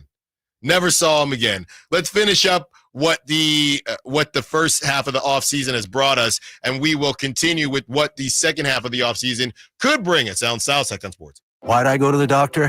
One day at the firehouse, I was so lightheaded I could barely stand. Even my crew noticed. Getting checked out was the right call. Turns out I have atrial fibrillation, which increases the risk of stroke about 5 times. Symptoms like irregular heartbeat, heart racing, chest pain, shortness of breath, fatigue, or lightheadedness can come and go. But if it's AFib, the risk of stroke remains. If you have symptoms, contact a doctor. I'm so glad I did. Visit NoTimeToWait.com, sponsored by Bristol-Myers Squibb and Pfizer. Wesley Financial Group is not a law firm, and Chuck McDowell definitely not an attorney. This is Chuck. If someone talked you into buying something really silly and you want to get out of that silly little thing, my advice, get the facts. Call me and I'll send you our timeshare exit kit absolutely free. Inside, you'll learn how timeshare works and all your options for cancellation. Call Wesley now for your free exit info kit. 800-838-6767. That's 800-838-6767. If you love to travel, Capital One has a rewards credit card that's perfect for you. With the Capital One Venture X card, you earn unlimited double miles on everything you buy. Plus, you get premium benefits at a collection of luxury hotels when you book on Capital One Travel. And with Venture X, you get access to over 1,000 airport lounges worldwide. Open up a world of travel possibilities with the Capital One Venture X card. What's in your wallet? Terms apply. Lounge access is subject to change. See CapitalOne.com for details. Lowe's knows big savings make a big difference, especially when you're shopping for appliances. Hurry in to get up to 30% off select major appliances. Plus, My Lowe's Rewards members get free delivery, free haul away, free installation and parts on purchases of $2,500 or more. Lowe's, we help, you save. Valid through 7/30. Selection varies by location. While supplies last. Price, delivery time, and vehicle availability may vary based on order size and location. Exclusions apply. See Lowe's.com/delivery for more details. Get ready for a summer surprise. It's a holiday celebration at Christmas in July with the Sacramento Rivercats. Friday, July 25th at Sutter Health Park is the perfect day to enjoy holiday cheer with your family and friends. Enjoy Christmas music, themed activities, and exciting Rivercats baseball action all in one place. Don't miss out on this unique summer event. Get your baseball tickets for Christmas in July at rivercats.com. Around here, the summer can smack you silly, especially if your AC is not functioning at a high level. Whitey Gleason here. I had the opposite problem over the winter. System went down. It was panic time, but Lee's Air Plumbing and Heating saved the day. Let them save you from unnecessary summer misery. Lee's Air Plumbing and Heating, reliable, trustworthy. They do great work. They won awards for their service. Check the reviews at leesair.com. Find out about their $99 HVAC tune-up service. Save your summer now. Lee's Air Plumbing and Heating on the web at leesair.com. License number 635355. Nighttime is fun time at the Hagen Oaks Top Tracer driving range. It's more relaxed at night with people enjoying technology, where you can play Pebble Beach at Hagen Oaks, compete against your friends in a variety of games, or just practice at your leisure. There's food when you're hungry from hangout eats and drinks, or enjoy a beverage on the brand new patio with relaxed seating. And check out the summer-long free concert schedule. It's the Hagen Oaks driving range nightly until midnight, Fulton Avenue at Business 80. The summer sale down at Maida Chevy. Save $4,250 off MSRP. Every new Colorado Z71, ZR2, and Trail Boss in stock. See them all at MaidaChevy.com. Together, let's drive. Must be current Costco Gold Star Business or Executive Member. Can't be combined with other offers. Get ready for a night out with Jordan Davis. It's Country in the Park 2, Saturday, September 13th at Cal Expo. Along with special guests Mitchell Tenpenny, Locash, Vincent Mason, and Abriana. Make it a family day out with food trucks, games, dancing, and more. Saturday, September 13th at Cal Expo. Sponsored by the California Army National Guard and Hop Valley Brewing. Tickets at CITPFest.com.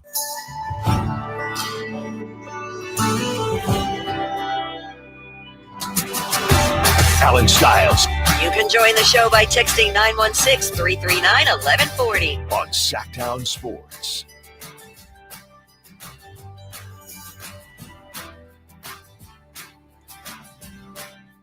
Thought this was good news for a second from Shabuzi, but it's not. It's the other one. They're all the same. It is the other one. Continuing now, finishing up the moves that were made. Not a lot of other big moves. The Raptors haven't really done much. They Except fire their president. Yeah, besides firing their president. Jakob Poeltl, Garrett Temple, they re-sign. Utah Jazz, Kyle Anderson, Kevin Love, Nurkic. They lose a bunch of guys that they've been trying to get rid of for the last couple years. Sexton Clarkson and John Collins. That is kind of funny that they did get rid of those guys, but now they just have new guys. That they will then, but these guys are worse guys. These guys are worse. I mean, Slow-Mo's pretty good. I'm tired of that also. Because I'm just really tired of that. When he went to the Warriors, we got Slow-Mo. That brother was, I think, the 9th guy off the bench. And the Warriors, I know they started out hot, but just because it's almost as if people think he's better than he is because he's not very athletic. Hey, he must be good. No, he is an 8th man. He must be good because he's not very athletically inclined. No, he's not. He's not. You don't want him on your team. If he trust me on this. I want him on the Kings right now. To do what? To do what? Whatever Dario Saric is going to do. I guess he is a little expensive right now. It's not even a matter. I don't think Kyle Anderson is a bad player. I just think he's almost endearing because he's kind of slow and awkward. People are like, man, that guy can play, man. He does things the right way. No, he's just slow. This is so disrespectful. He's just slow. And we don't have to do this. He's okay. He was an integral part of the Timberwolves, and as soon as he left, they got better. Yeah, exactly. The Wizards, a bunch of guys that don't fit their timeline, and Cam Whitmore. So that's what the Wizards have done. But they also got rid of other guys that don't fit their timeline. Yeah. There you have it. Those are the moves from the first half. Now let's get to the second half of the offseason. And it's very, very clear that a lot could change based on what happens with Giannis Antetokounmpo. Visions are clear now. It is very clear. Giannis Antetokounmpo, I don't know if it would be an official conversation. I don't know if he just doesn't end up leaving. It's hard to keep things hush-hush, but Giannis is pretty good at that. He's got the connection. He said stuff about Shams before. He's got the connection with Chris Haynes, who there's a family connection there. I'm not convinced that this thing is over with Giannis. And if there's anybody that can skate away from because he's not on Clutch, right? I don't believe. No. His agent is he's from Greece, but he has a whole agency. There's 3 options: Clutch, Bartelstein, and a random person that you trust. No, and CAA. Right. That's your priority: CAA, Clutch, or someone you trust. Yeah. That's it. I forgot what's I should have been an agent, man. Should have been agent. Sure. I forgot what is Sabonis's person again, because they have person NBA, they trust. But they have a bunch of NBA people, but they're just like smaller. They're like second tier agency lists. Yeah, I met someone who they do represent. They represent a lot of people overseas. Wasserman, that's what it was. Yeah, they represent a lot of people overseas. But it was. I thought maybe it was going to be somebody connected to Sabonis. It was not. It might have been Valanciunas, somebody like that. But I met someone at Summer League. So Giannis, I think, has the ability to keep this thing buttoned up. And besides when he goes on streams and just says, I might go to New York, right? Or, I like New York, but I might stay in Milwaukee. So there's Giannis, there's Jonathan Kaminga, and the Al Horford, DeAnthony Melton situation that may follow. Players eligible for their 5-year extensions, 5-year max extensions. Luka, who are there now, reports that Luka will probably sign pretty soon here. De'Aaron Fox, we've heard nothing. I believe there was a report. Again, I'm not being a hater. I'm not making this stuff up. This is from ESPN. An anonymous Western Conference scout believes Dylan Harper could make De'Aaron Fox expendable in San Antonio. Harper has some Manu Ginobili in his offensive game.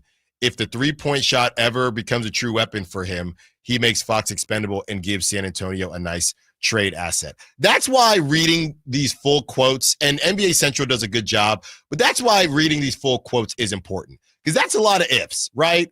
Dylan Harper hasn't played in the NBA yet. Now he has to play in the NBA, be good, and then find a three-point shot, all in order for De'Aaron Fox to be expendable. Well, let me ask you this right now. Unless he has like a Luka Doncic-esque breakout right away, which again is like once in a generation, how long, best case scenario, do you think it would take for Dylan Harper to become, let's say, a top 40 player in the NBA? I think I know where you're going with this, and it would take long enough that De'Aaron Fox can get his extension. Yes, and you can still trade him after the fact. You can trade him during it, but there's no world where De'Aaron, that I see, that De'Aaron doesn't get his extension, or you do something now before any of these guys have proven themselves. Yeah, maybe there's a question about how long the extension will be. Like maybe they do let's say 3 with an option, or 4 years, but the 4th year is a player option type of situation. Maybe there's a question about how long the actual extension will be, but there's no doubt they're going to extend De'Aaron Fox before he hits free agency. I mean, they did give up, I know it wasn't enough, but they did give up a package to get him. I think they've played 5 games together between him and Wemby. Like, if Fox is a top 40 player next year and Wemby is back healthy, they're going to be at least a top 10 team in the West. Other restricted free agents, of course, Josh Giddey, Quentin Grimes, Cam Thomas. And then the last part of this, the surprising big trade that nobody really expects right before training camp. In 2022, Donovan Mitchell went to the Cavs for Lauri Markkanen and 4 firsts. In 2023, Dame Lillard went to Milwaukee for Drew Holiday and 3 firsts. In 2024, Karl Anthony Towns for Julius Randle and Dante DiVincenzo. So something is going to happen. If you were to take a random guess as to what could happen, I'm not trying to have purple colored lenses, but I do think the DeMar DeRozan thing and I don't think this is the big thing. I think the big thing could still be Giannis, because he hasn't officially said anything, and then they're going to be stuck with Miles Turner, and it's just going to be a funny situation. We've seen that happen before, but I think somebody is going to get desperate, and not to say that DeMar DeRozan is a desperate piece to get, but I do think somebody, I think he's got just enough cachet that I don't think the book is fully closed. It's gotten quiet, but and Dave kind of asked without asking. He said the vets that make a lot of money, if they're not buying in, he asked this to Scott Perry, and I'm not saying that DeMar DeRozan wouldn't buy in or anything like that, but I think there's a combination of DeMar they're just at 2 different places in their life, right? Scott Perry and DeMar DeRozan, where Scott Perry's trying to build something, and DeMar DeRozan has got a couple of years left. It's not a matter of teaching an old dog new tricks, but if he's going to try to learn some new tricks, he might just try to learn it on a team that at least he knows is going to be in the playoffs.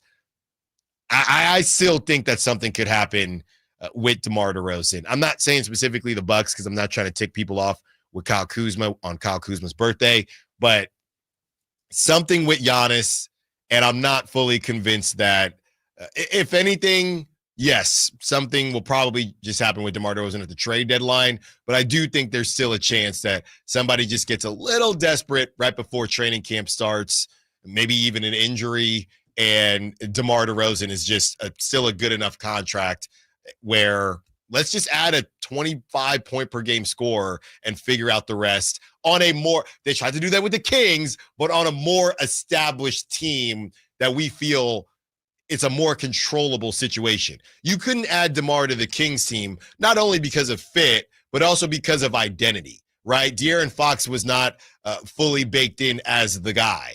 Domantas Sabonis is still trying to find his way. So I don't know. I would say Giannis is still on alert. And again, it's normally something that you don't see coming. And Giannis, we would kind of see coming, but I'm not convinced that Giannis is done, and I'm not convinced that we're just going to roll in with DeMar DeRozan, and that not one team might just think, you know what, let's just add a little bit more scoring. It makes sense. Yeah, I mean, even the Dame one, like, we knew he was going to get traded. Right. We were just shocked at what the trade actually was once it happened. So I think Giannis is the easy answer. I'll just throw one shot in the dark here before the break of who I think it still could be. Darius Garland in Cleveland. Not sure what they're doing with that. We talked about the second apron and all that. They moved Isaac Okoro and got Lonzo Ball, which will help because Garland's got the toe injury. But I think if some team comes along and is willing to offer the Cavs a good deal, I think they would part with Darius Garland before training camp. When we return, and don't forget, we are going to hear from Carmichael Dave and Scott Perry at 12 o'clock. When we return, you can't take Wemby. I think Luka might be too old now, but rank the 3 players under 25 you'd start your NBA franchise with. Kyle and I, similar list, but not exactly the same. Who do you agree with down south, Sacktown Sports? A couple years ago, I was in the bathroom at the airport when I dropped my smartphone in the toilet. Not smart. I was multitasking when I should have been focused on the job at hand. Embarrassing, but I'm not alone. According to Google, 7 million other multitaskers accidentally dropped their phones into the bowl last year. A gentle reminder that right now you can get yourself a brand new Samsung Galaxy A36 absolutely free with a $35 plan from Pure Talk. The A36 comes with scratch-resistant Gorilla Glass and a battery that'll last all day, along with unlimited talk, text, and data on America's most dependable 5G network. In other words, it's tough and smart. Something to think about next time you're multitasking in the necessary. Just dial pound 250, say keyword Mike Rowe to get your free phone today. You can make the switch in just 10 minutes. That's pound 250. Say Mike Rowe to switch to a no-nonsense smartphone and a company that actually stands for something. Pure Talk. Bonneville International Radio Station contests are open to participants at least 18 years of age and older that are residents of California and who reside in one of the 6 counties that make up the Sacramento metro area, unless otherwise specified. Employees or agents of the station, Bonneville International Corporation, other area radio stations, or any entity associated with the contest are not eligible to win, unless the station otherwise specifies in its own discretion. Persons who have won in the last 30 days from a station contest or event may not be eligible. For a copy of the general contest rules, visit KHTK.com. Whitey here, and I want to remind you, not all grills are created equal. The Napoleon Prestige line of outdoor cookers are built different, built better, and built to last, with features other grills can't match, complete with a lifetime warranty. It's a great time to find out for yourself because Napoleon's Pro Summer Blast is on right now. Save up to $400 today on a Napoleon Stainless Steel Pro Grill. Become the envy of your neighborhood. Offer ends July 31st, 2025. Visit your local Green Acres Nursery and Supply and get grilling today on your new Napoleon Prestige Pro Grill. Napoleon Stainless Steel Grills, simply the best. If you're not looking for a brand new car, at Elk Grove Honda, we've acquired some of the best pre-owned cars we can find. We've kept only the best of our trades, and our buyer has found some of the finest pre-owned Hondas available in Northern California. You can see for yourself at elkgrovehonda.com. Whether you purchase a brand new Honda or a like-new pre-owned Honda, your car buying experience will be the same. We have the right Honda at the right price. You'll find us in the Elk Grove Auto Mall, Highway 99 and Elk Grove Boulevard. I gotta get an Elk Grove Honda. Get ready for Marvel's first family to hit the biggest screen in Sacramento. The Fantastic Four First Steps opens this week on the Esquire IMAX Theater 6-story screen in downtown Sacramento. Please welcome the Fantastic Four. Set against a retro-futuristic backdrop, the Fantastic Four are faced with their most daunting challenge, defending Earth from a ravenous space god. Get your reserved seats today at IMAX.com/Sacramento. I herald his beginning. The best theater to experience the Fantastic Four First Steps is on the largest screen in Sacramento, the Esquire IMAX Theater. Carmichael Dave here for my friends at American Energy Heating and Air. Yes, I always tell you they are a family-owned operation, been in business since 81, A+ Better Business Bureau, but it is hot. We are in those Sacramento hot months. I want to focus on them being your second opinion partner. What does that mean? Maybe you've got somebody you're working with or you've worked with in the past in the HVAC world. Guess what? They want to give you a second opinion. How much does it cost? Nothing. Nothing. You call them up and say, hey, can I get a second opinion on this deal? They come out and they either say, wow, that's a great deal, you should feel better about that, or they say, we can beat that price. And usually they're going to beat it by a lot. Guess what? You just saved money and it didn't cost you anything to find out. It's a no-lose situation. Go with a trusted company. American Energy, 916-520-9990. That's 916-520-9990 or AmericanEnergyAir.com. Jingle Singers, take it away. Call 916-520-9990 now. At Kids Care Dental and Orthodontics, we're all about summer smiles. During July, we're having our Summer Smiles special with $300 off braces or Invisalign with no money down if you start treatment in July. And you'll have a chance to win Legoland tickets. Go to kidscaredental.com for more information.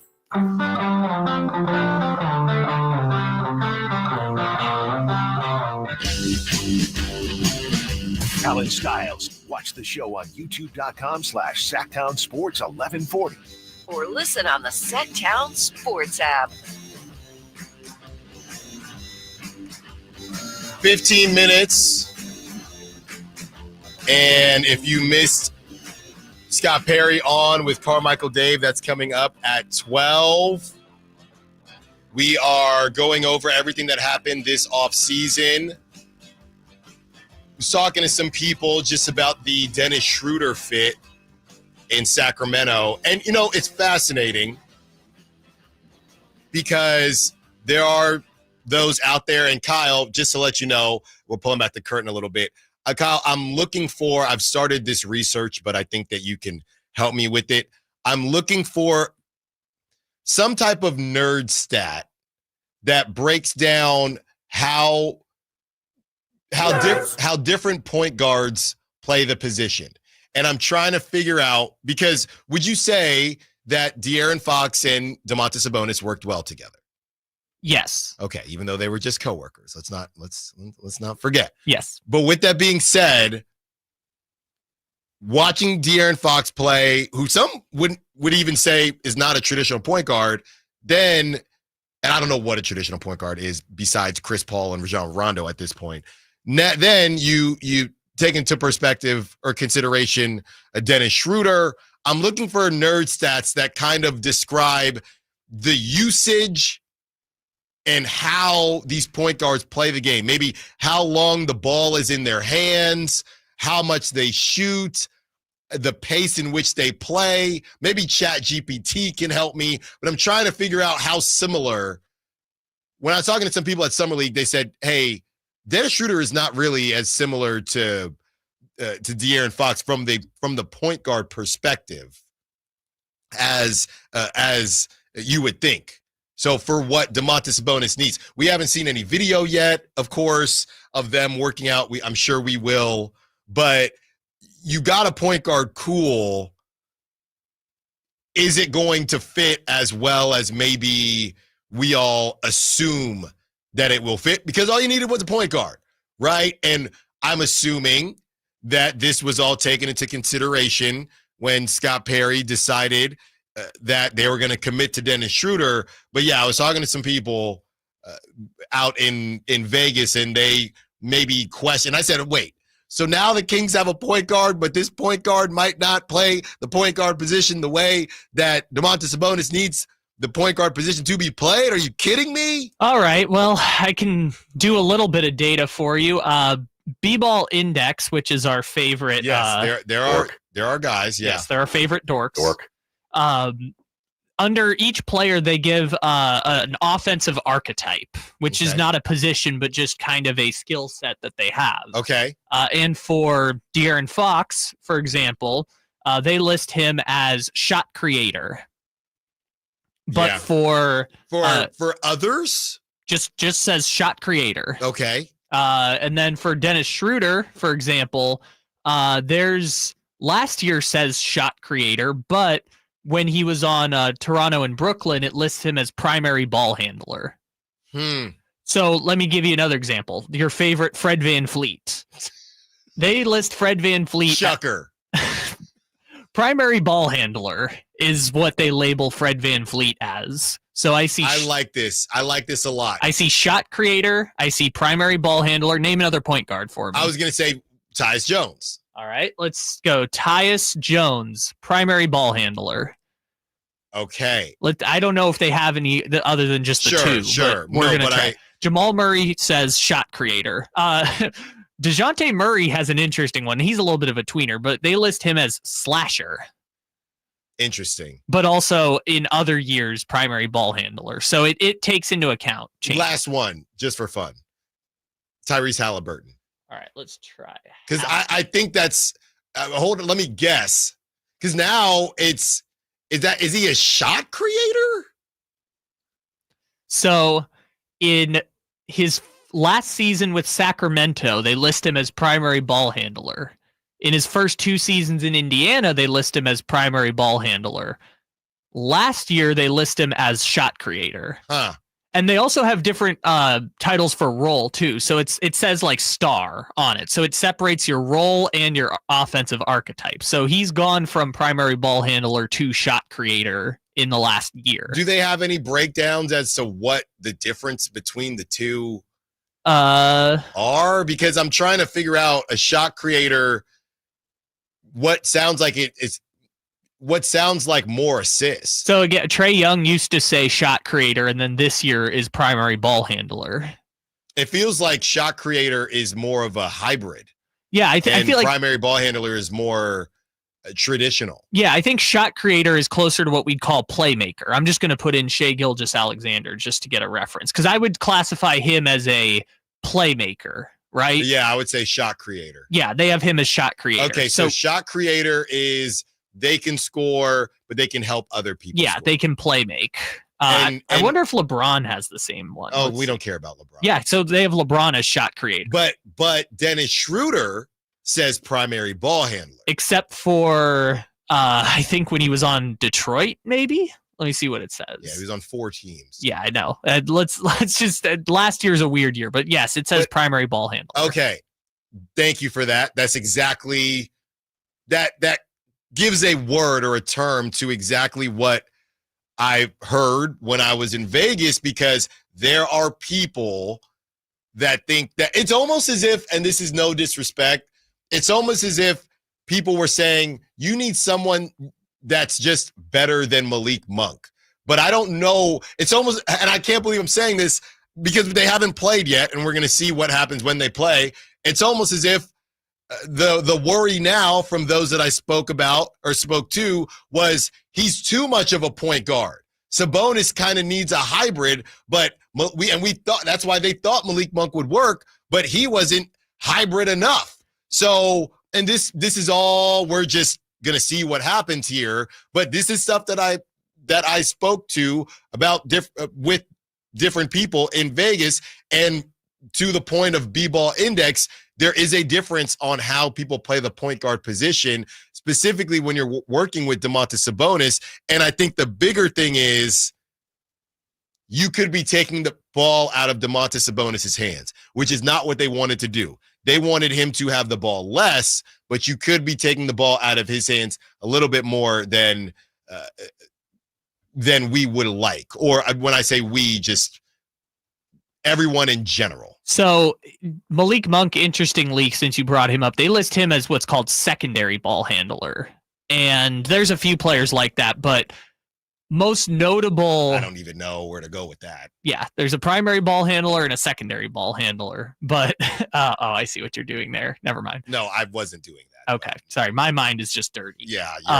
The most notable one I would point to in that role, and they just changed him to shot creator recently, but Jalen Williams with the Thunder is kind of that secondary ball, like the best version of what I would call secondary ball handler type of role. Right. So, I think that's kind of like the two guards that can play point, but you don't want them as your primary point guard, is kind of that Malik Monk qualification. Now, not for today, but I would love to have a conversation about those rankings. Not for today, obviously, but that would be interesting as well. But yeah, I'm just throwing that out there. Obviously, 12 o'clock hour, we're also going to get to who Kyle and I would draft in the under 25 draft if you can't, and Wemby is not an option. But yeah, it kind of hit my mind while we were taking a little break, because yeah, all point guards aren't the same, and De'Aaron was a specific type of point guard. Now, I will caveat,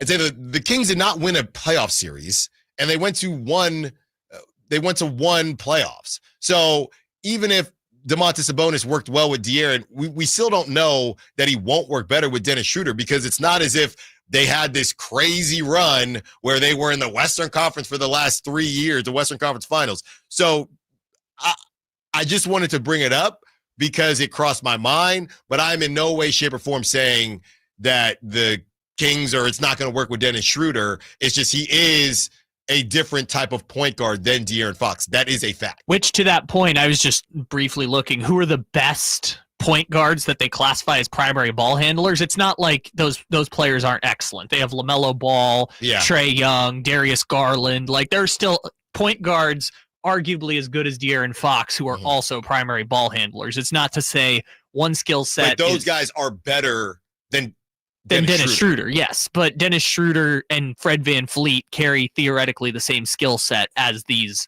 all-star level point guards. Coming up next, 30 minutes of commercial-free Kings sports talk for you. If you missed Carmichael Dave's interview with Scott Perry, we gotcha. It's coming up in about 5 minutes. Don't move. Allen Stiles, Sackdown Sports. This is the story of the one. As a safety manager at a manufacturing plant, he does everything he can to keep his coworkers safe. From finding ways to reduce risks to keeping safety supplies in stock. And for that, he relies on Grainger. Grainger offers a broad range of quality products and next-day delivery, so he can always play it safe. Call 1-800-GRAINGER, click Grainger.com, or just stop by. Grainger, for the ones who get it done. There's a lot of uncertainty in the world, but one thing's for sure. You need a PC you can rely on. Whether it's for school, gaming, or whatever your next chapter holds, Lenovo.com has the tech to help you succeed. Shop PCs right now at Lenovo.com during their back-to-school sale, where students can save more when they sign up for a Lenovo education account. Free shipping, easy returns, flexible financing. That's Lenovo.com. Lenovo. You hear that? That's Mike sleeping soundly on a Sunday night. That's because Mike was smart this time. He took ZQL Ultra to fall asleep fast, stay asleep longer, and get the deeply restorative sleep he needs. So now he wakes up refreshed and ready to conquer Mondays. Let's do this Monday. ZQL Ultra. Not for colds, just for sleep. Really great sleep. Use as directed. Keep out of reach of children. Golf to Go is brought to you by the Hagen Oaks Golf Super Shop. Here's Frank LaRosa. Shooting lower scores isn't always about changing your swing or equipment. Sometimes it's as simple as changing how you hit certain shots on the course. Molly Braid, a Golf Digest Best Young Teacher, sees a classic mistake on uphill chips. Players will grab a sand wedge, thinking the high-lofted club will get the ball in the air, but instead, the ball pops up.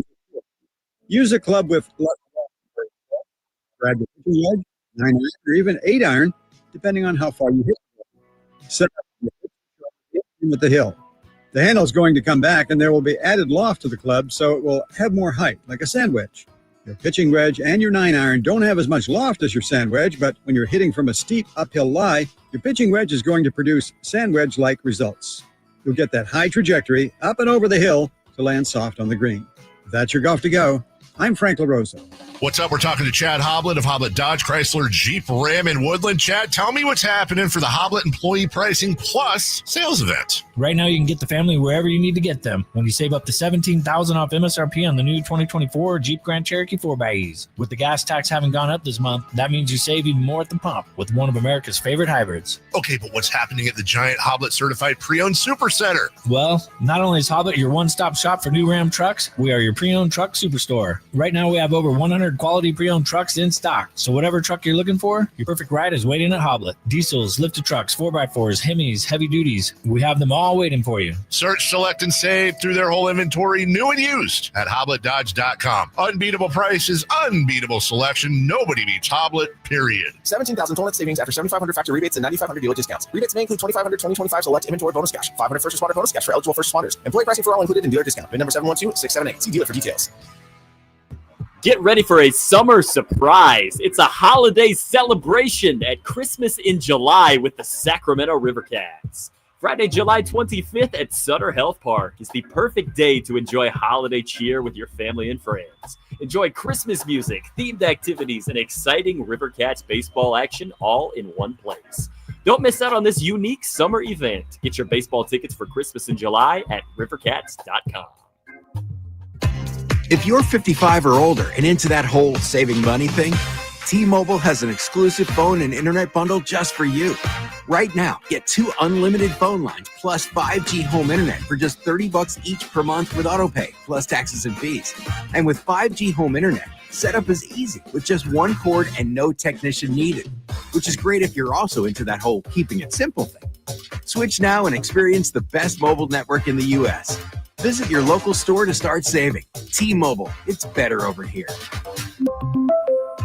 Based on analysis by Ookla of Speed Test Intelligence data Q4 2024 to Q1 2025. Ookla trademarks used under license. Unlimited on our network. Customers on voice plan may notice speeds lower than other customers and further reduction if using more than 50 gigs a month due to data prioritization. Video streams and SD on this plan. Home internet pricing after $20 and monthly bill credit plus $5 per line without autopay. Debit or bank account required. See 5G device coverage and access details at T-Mobile.com. KHD1 Sacramento, KYMX HD3 Sacramento. From the Power Business Technology Toshiba Studios. Sacramento's official home of the 49ers. San Francisco. Sacktown Sports, 1140.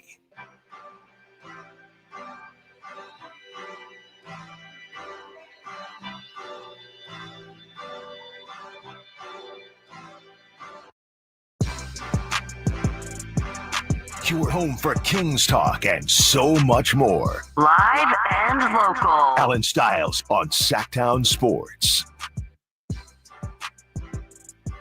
As promised, we have hit the 12 o'clock hour.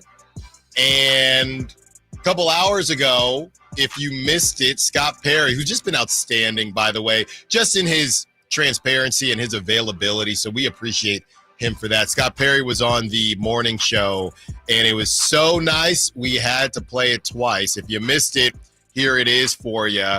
Carmichael Dave with a great interview with the one, the only Scott Perry. Here it is.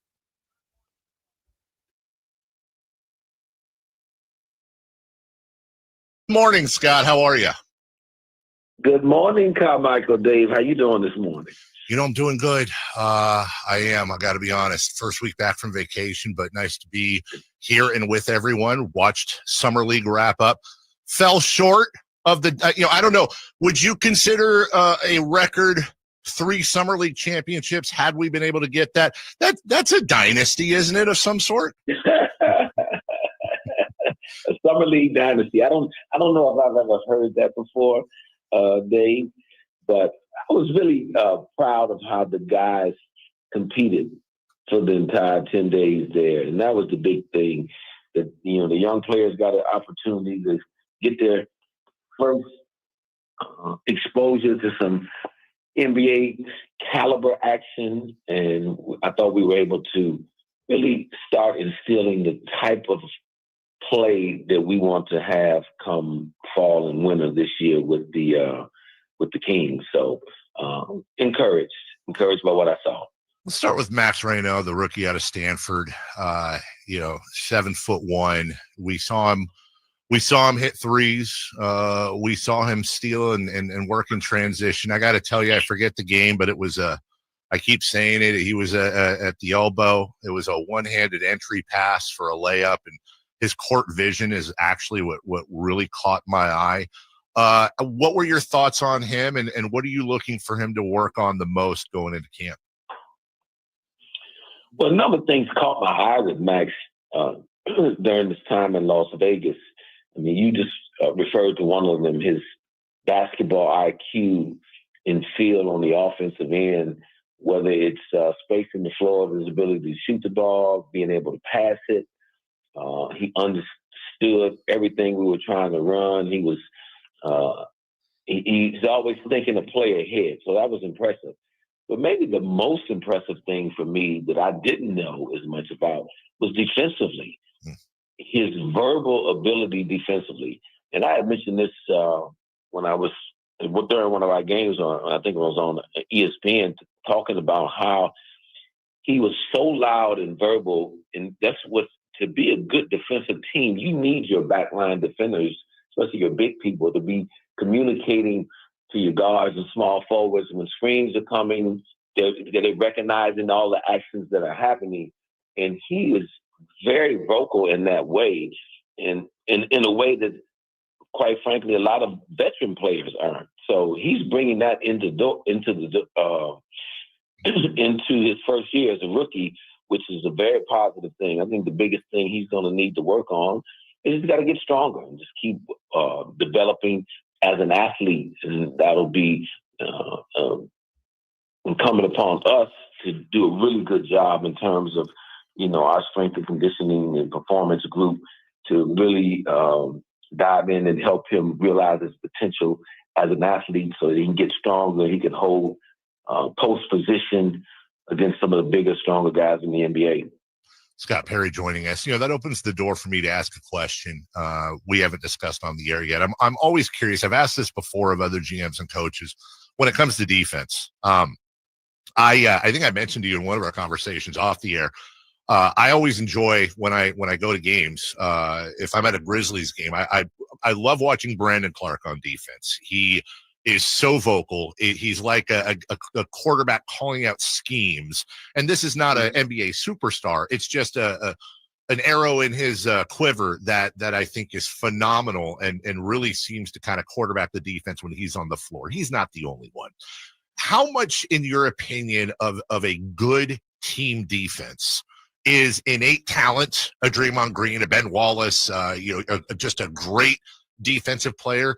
But how much of that team defense can be improved based on scheme, based on communication, and the non-physical attributes that go into a team defense? How much difference can that make, Scott? Well, I think it makes a big difference. You mentioned two of the greats when you talk about Draymond Green, who I've known since he was 17 years old. And he's got a high IQ, especially on that side of the floor. And it's very verbal, as you said, so he sees plays ahead of time, and he communicates them very well, so all of the other four players on the floor with him understand what's getting ready to happen. And I worked very closely with Ben Wallace, as you know, for close to a decade, and he was 4-time Defensive Player of the Year. But what wasn't talked about enough with that defensive team, and we had those years in Detroit, we were top 2 or 3 defense for a number of years. During that stretch where we went to the 6 conference finals and won a championship. But a guy like Rasheed Wallace, again, using his voice, he was the vocal leader of that defense. A lot of people, he didn't get enough credit for that. So he was the one, even more than Ben, in terms of using his voice, communicating to everyone else on the floor what was getting ready to happen. And that helped us go from a very good defensive team to a great defensive team when we added him because of those verbal abilities, those little things, and understanding schemes and seeing what was going on. So I think it's a very important part when you're talking about building a team defense, that communication and scheme dynamics both play a very important role into developing an excellent defense. Kings GM Scott Perry, nice enough to join us this morning. Scott, back in that era, as you know, in this town, there is no team more beloved than the 2002 Sacramento Kings, and your head coach was a key cog of that starting lineup. Now, with all love and respect to living legends in this town, whether it's Vlade, whether it's Chris Webber, Mike Bibby, Peja Stojakovic, these guys were not known as defensive stoppers. But with Doug Christie at the 2, quarterbacking that defense, that 2002 year, they actually led the league in opponent field goal percentage. So when you're looking at the team you have laid out and the strides that you're trying to make, let's just talk specifically defensively. How much are you counting on Doug being able to instill how he really drove that team to play good team defense, even though the individuals weren't exactly all defensive first teamers? How much are you hoping that's going to translate, whether it's communication or otherwise, into this squad come fall? Oh, I'm expecting a lot of big things in that area under Doug's leadership. As you mentioned, he was an excellent defender during his time in the NBA. And what made him an excellent defender, not only was his toughness and grit, but his ability to communicate, and also his ability to match up with multiple positions. Yep. And so, again, knowing his philosophy, which is he and I are aligned on, we want to be a good defensive team. We want to extend the floor defensively. That was one of the things you saw us do this summer in the Summer League team, picking up 94 feet, allowing our defensive pressure to create some pace and opportunities on the offensive end. So I think Doug's experience, what he's going to ask guys to do, obviously he had done back during his time as a player. And I think what it really gets down to, defense is a mindset. And that's what, Doug and the staff will tap into that with each and every player. Even guys that have just been known as offensive guys for most of their career, they want to win, and that's one of the things we talk about, winning. Then you got to start doing a few things a little differently and making a little more sacrifice on that defensive end and putting a little more focus and effort to making consecutive defensive plays that can help us win more basketball games. Because, as you know, the majority of these games in the NBA come down to 2 or 3 possessions. And so can we steal those 2 or 3 possessions on the defensive side with this group to help us win more than we lose this year? Scott Perry joining us. That segues perfectly into my next conversation. And Scott, I'm going to keep this philosophical for reasons I know you'll understand and not specific, but I want to know where you stand, because you're the, alpha and omega when it comes to the start of the culture, the new culture here. When it comes to, for example, this Kings fan base, always excited with the new players, whether it's Max, whether it's Nick Clifford, who we'll talk to in a second, or younger guys, your Keegan Murrays, your Keon Ellis's, run all these guys. Let's see what they got. Let's develop them. But when you talk about defensive principles, I'm gonna give you an example. Let's say, without naming any names, you have a veteran, whether it's for years, or maybe they're very well paid, very well established in this league. And maybe just in this hypothetical, they're not buying into some of these defensive principles. Where are you on balancing the importance between making sure the messaging gets out? Scott, I'm going to stop and just ask you straight up. Are you open to benching people if necessary, regardless of who they are, if they're not buying into what you and Doug are trying to do? Well, you've heard me say this often about this year being important, establishing our identity. So that identity, again, for those who may have forgotten, competitive, tough, team-oriented, professional, accountable, and disciplined. And I stress accountable is that it is that's the grand vision I've set, and that's got to be what we live and what we practice. So that goes for everybody that puts that uniform on. Now it's going to be up to each individual player to hold himself accountable, look himself in the mirror and understand that he's holding up his end of the bargain. And then it's also going to be up to the coaches and myself to make sure that that's happening. If somebody's not towing the line on a particular day or particular evening, okay, then why you hear me preach depth a lot of times is, okay, next man up. Right. Who's going to perform that night and do what needs to be done? We, again, want to establish an aura of accountability with this group. And that goes for everybody, regardless of how much money you make, how long you've been in this league.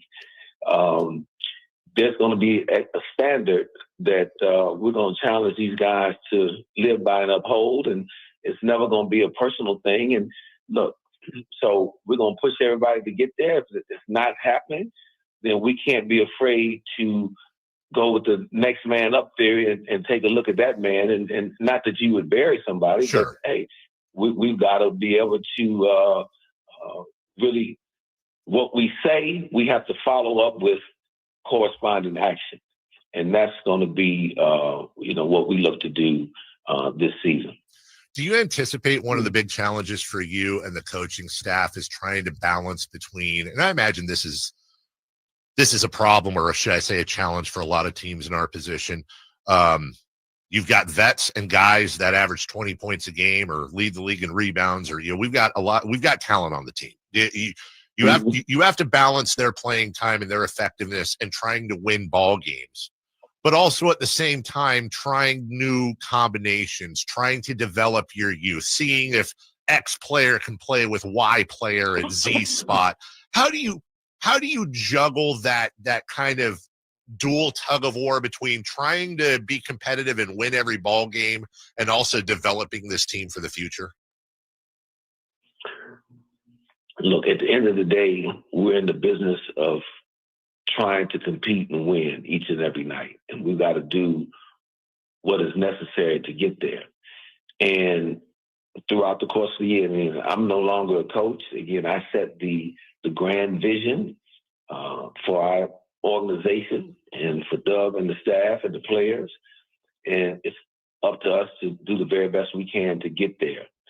And so that's always a quote-unquote dance, if you will. Mm-hmm. But we don't want to – we're going to put people out there that earn their right to be out there playing and playing the minutes that they're playing. And I believe for young players, and, the good thing about the young players that we drafted this year in both Max and Nick Clifford is that they're a little older. They're not the 18 and 19-year-old guys. So these guys have been coached a lot longer, have more experience coming in the door. Yeah, will they have things to learn about the NBA game? Of course they will. But I think they're further along the development cycle than most 18 and 19-year-old players would be. So, and what they were able to demonstrate and show in the summer league, that they're capable of being able to contribute to this basketball team. But they got to come and fight and earn everything that they get, and I'm confident that they will. And I believe that you will see them over the course of the year grow and develop in the right way and become productive players for the Kings, not only this year, but years to come. Well, and Scott, if you would take us as we talk to Scott Perry, the GM of the Kings, something that isn't often talked about publicly because I just don't think it's that sexy. But when you have somebody like Nick or Max come in, any rookie whatsoever, whether they're 22 or whether they're 18, there's college bodies and there's NBA bodies. So even though we're entering August and September and what people would call the downtime of the season, how important is it for your staff to really work with these guys and try to help them? I'm talking physically, the weight room, whatever it may be, the programs you guys have in place to get these guys NBA ready with their bodies. I think it's hugely important, Dave. One of the things that I talked about when I first got here, and I've put in front of everybody in this building, from players, coaches, and in particular our strength, health and wellness staff and performance group. I want this team to be in elite shape. And, one of the organizations I've always admired that in my 25 years in the league, I think does an excellent job of that year in and year out, is the Miami Heat. And so there's no reason that we can't set those same goals in terms of the conditioning levels of our athletes, of our players. So that's what we want to, starting now and starting to introduce that. And, it takes time to grab hold, but we're going to be working to that, not only this year, but each year following, so that we can build an infrastructure that if you're a current player or if you're a player that ends up getting drafted here, traded here, or signed as a free agent, that you're stepping into an environment that values everybody being in elite condition, and that's really a non-negotiable for us. So that's how we can help. So, yeah, to your point, for Nick and Max in particular, who are, again, a little more physically mature than the 18 and 19-year-old guys, but still have a little bit to go in terms of NBA conditioning, playing against guys that are 30 years old. And so we'll be working very hard to get them there. They have the right mental framework to attack this work, and they understand they're going to need to do that to prepare themselves to be able to play. Wrapping up with GM Scott Perry, kind enough to join us this morning. I know it's been a whirlwind for you coming in with the draft and free agency and the signings that you've done, the Schroeder move. I'm going to ask you just as we finish up, because it's something kind of gnawing in the back of my head. And Scott, I know we got a long time between now and opening day. It really seems the theme in the offseason when it comes to Kings needs has been point guard. You've addressed that with Dennis Schroeder, and then whether you do a point guard by committee, whether it's Devin, it's Keon, Neek, Malik, whatever it may be, that there's at least been some progress there. I asked your predecessor at training camp last year, and it still kind of sticks with me. Maybe I'm wrong. I'm as if not more concerned with the four and the depth there. I understand with our backcourt with DeMar and Zach that, Keegan's going to be sliding down there, but I do worry about the depth. Is that something you share that, I don't know if concern's the right word, but something that you feel is on your radar that we still might need a little bit of help down there with the bigs? Oh, it's always on my radar to get better. And that position, the four position, if the team has a good four-man, they're holding on to them. I believe I mentioned to you before, in an ideal world, I'd like to be able to get Keegan more opportunities playing the small forward that allow us to play bigger as a team. So I'll be studying that, and I don't think I'll have the opportunity that you had to have vacations over the next couple months. But I'll be looking to see if there's anything else that we can do prior to opening up training camp. If there is, we'll be opportunistic to take advantage of that. And if not, we'll go into the season with what we have and be comfortable and confident and make the best of what we have in-house. And like to your point, there is some good talent here, and we'll figure it out. And, but this is just the very beginning of what we're trying to build and establish here. You heard me talk about building a sustainable winner. So it's not going to all happen overnight. I said it in the last press conference. Rome was not built in the day. We know that. But just rest assured, though, there's not a day that goes by that I'm not contemplating, how we can get better. And I will always do that. Even when we get to the point that, we're successful and you're winning a lot, I don't think you can ever stop thinking about how to improve, how to get better, because I can guarantee you this much here. Even OKC, who won the championship and has an excellent team, I can guarantee you that they're figuring out how do we get better moving forward, because the competition out there is trying to get better each and every day as well. I never want you to come on this show and feel like you got, we're the only ones that got something out of it. And I know you've been doing this job and been in this business a long time, and you know better than anyone. It's a long season. Listen to me. Right now, I'm looking at just under $600 per person round trip Sac to Maui.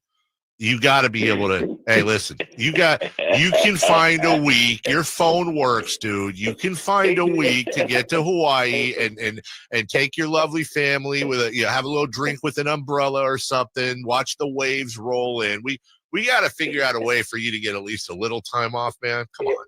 Yeah. Well, I need your coaching in that area. I'm a slow student when it comes to that, Dave. So I need some coaching.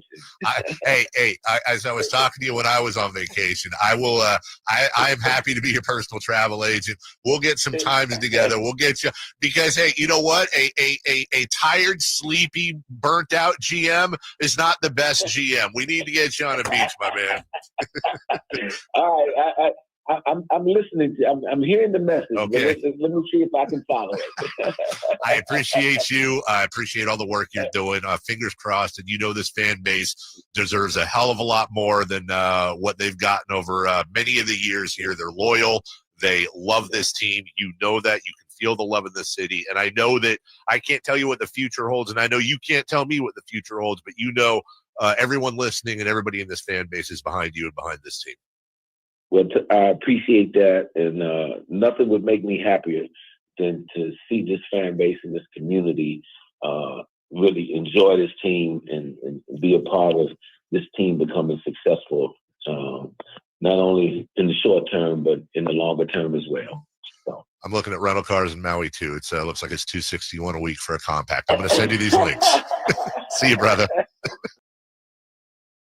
Or excuse me, Carmichael Dave and Scott Perry. I'm just used to saying Carmichael Dave and Jason Ross. When we return, Shams has an update on some new Jonathan Kaminga stuff, including the Kings. We will tell you what that is, and we will break down everything Scott Perry had to say when we return. Now, Sal, Sacktown Sports. Hi, Zoe Saldana. Welcome to T-Mobile. Here's your new iPhone 16 Pro on us. Thanks. And here's my old phone to trade in. You don't need a trade-in. When you switch to T-Mobile, we'll give you a new iPhone 16 Pro. Plus, we'll help you pay off your old phone up to $800, and you still get to keep it. There's always a trade-in. Not right now at T-Mobile. I feel like I have to give you something in return for karma. That's okay. I don't really have much in my purse. Oh, let's see. Hand sanitizer. It's lavender. I'm good. Seriously. Let me check this pocket. Oh, mints? Really, I'm fine. Oh, I have raisins. I'm a mom. Wait 1 sec. I've got cupcakes in the car. It's our best iPhone offer ever. Switch to T-Mobile. Get a new iPhone 16 Pro with Apple Intelligence on us. No trade-in needed. We'll even pay off your phone up to $800. With 24 monthly bill credits, new line, $100 plus a month and experience beyond finance agreement, $999.99 and qualifying ported. For well qualified plus tax and $10 connection charge. Pay off via virtual prepaid card below 15 days. Credits end and balance due if you pay off early or cancel. See T-Mobile.com. Around here, the summer can smack you silly, especially if your AC is not functioning at a high level. Whitey Gleason here. I had the opposite problem over the winter. System went down. It was panic time, but Lee's Air Plumbing and Heating saved the day. Let them save you from unnecessary summer misery. Lee's Air Plumbing and Heating, reliable, trustworthy. They do great work. They've won awards for their service. Check the reviews at leesair.com. Find out about their $99 HVAC tune-up service. Save your summer now. Lee's Air Plumbing and Heating on the web at leesair.com. License number 635355. The Giant Summer Sale is here. Get giant savings on our giant selection only at Folsom Lake Honda, your one-stop Honda shop. Looking to own or lease? Save during the Honda Summer Event and drive a brand new Accord or Civic. See all our specials at FolsomLakeHonda.com. As a family-owned and operated dealership since 2009, customer service is our #1 priority. Our customers love doing business with us, and you will too. Folsom Lake Honda. Go to FolsomLakeHonda.com. Your one-stop Honda shop. Looking for the perfect night out? Head to Sutter Health Park and experience Sacramento River Cats baseball. Catch the action, enjoy local craft brews, and savor those ballpark vibes all season long. Grab your crew and secure your seats at rivercats.com. And we're back, live during a Flex Alert. Dialed in on the thermostat. Oh, we're pre-cooling before 4 p.m., folks. And that's the end of the third. Time to set it back to 78 from 4 to 9 p.m. Clutch move by the home team. What's the game plan from here on out? Laundry? Not today. Dishwasher? Sidelined. What a performance by Team California. The power truly is ours. During a Flex Alert, pre-cool, power down, and let's beat the heat together. This very minute at the Hagen Oaks Driving Range, you'll find fun gaming on all 52 Top Tracer screens where golfers and newbies enjoy the fun together. Compete against friends at the Hagen Oaks Driving Range or play 9 holes on the McKenzie putting course. Enjoy the summer-long free concert schedule and visit the Hangout Eats and Drinks for wood-fired pizzas, burgers, ice cream, and more. Or relax with a beverage. It's happening all summer long at the Hagen Oaks Driving Range, nightly until midnight. Fulton Avenue at Business 80. Get ready for a night out with Jordan Davis. It's Country in the Park 2, Saturday, September 13th at Cal Expo. Along with special guests Mitchell Tenpenny, Locash, Vincent Mason, and Averyana. Make it a family day out with food trucks, games, dancing, and more. Saturday, September 13th at Cal Expo. Sponsored by the California Army National Guard and Hop Valley Brewing. Tickets at CITPFest.com. Hi, I'm Allen Stiles. Injured at work? Call Downtown. Downtown LA Law Group, California's leading injury law firm. With over 40 lawyers throughout California, they've won over $500 million in settlements. Downtown LA Law Group will get you compensation for your work injury. You don't pay unless they win. That's right. You pay zero up front. Call Downtown. Text Injury Help to 40222. That's Injury Help to 40222. Visit them at calldowntown.com.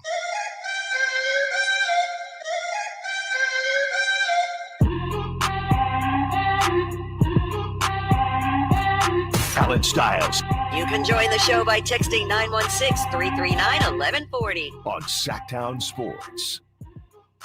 Man, oh man, talk about timing, huh? So, a lot of something, but still kind of nothing on the Jonathan Kaminga. We need a sounder for this. It's time for Kaminga Watch. Yeah, and first we'll play the audio for you that Shams had to say on ESPN. Then we will break down Brett Siegel, who's been on top of this, friend of the show, and see what he has to say about the report. But here is Shams not too long ago on ESPN about Jonathan Kaminga. He is in absolutely no rush on doing a deal with the Warriors right now, and he's not accepting their current offers. He added that he wants to continue to explore options with his agent, Aaron Turner, whether that's continuing conversations with the Warriors, but also sign and trade options that are available to him in the marketplace. Okay, Sham, so you use the term options. What do those other options for Jonathan Kaminga look like? I'm told the Phoenix Suns and the Sacramento Kings are two teams that have made concrete offers with the Warriors over the last week or so. They're two of the more aggressive teams with Kaminga, and they're also offering him an opportunity for significant minutes, a starting caliber role in their lineup, and those are two things that he wants more than anything. So where this is at, Vanessa, is the Warriors do not want anything, though, that is available to them, is being offered to them in sign and trades. And on the other hand, with Jonathan Kaminga, he is not ready to move forward with taking any of the Warriors' current offers. He's not in a hurry to do a deal there yet. And so 24 days into the offseason, it's a staring contest between these two sides that could continue much longer than just this month. So trying to take everything in, right? Because I'm looking at and I'm hearing what Shams is saying, and the biggest thing for me is that week or so, there is a lot riding on that or so. That or so is carrying a lot because it could be that the Suns maybe were the more recent offer, and that or so is that same offer from the Kings that was more of about a week ago. And Brett Siegel, he has more coming. He said he's about to put something out, but he says, once again, nothing is new on the Kaminga front. A Kings offer has not changed, and there is no movement on that front from the Warriors. Suns' offer was mainly Grayson Allen, who the Warriors don't have interest in due to his contract. New words coming shortly. So the Suns were centered around Grayson Allen.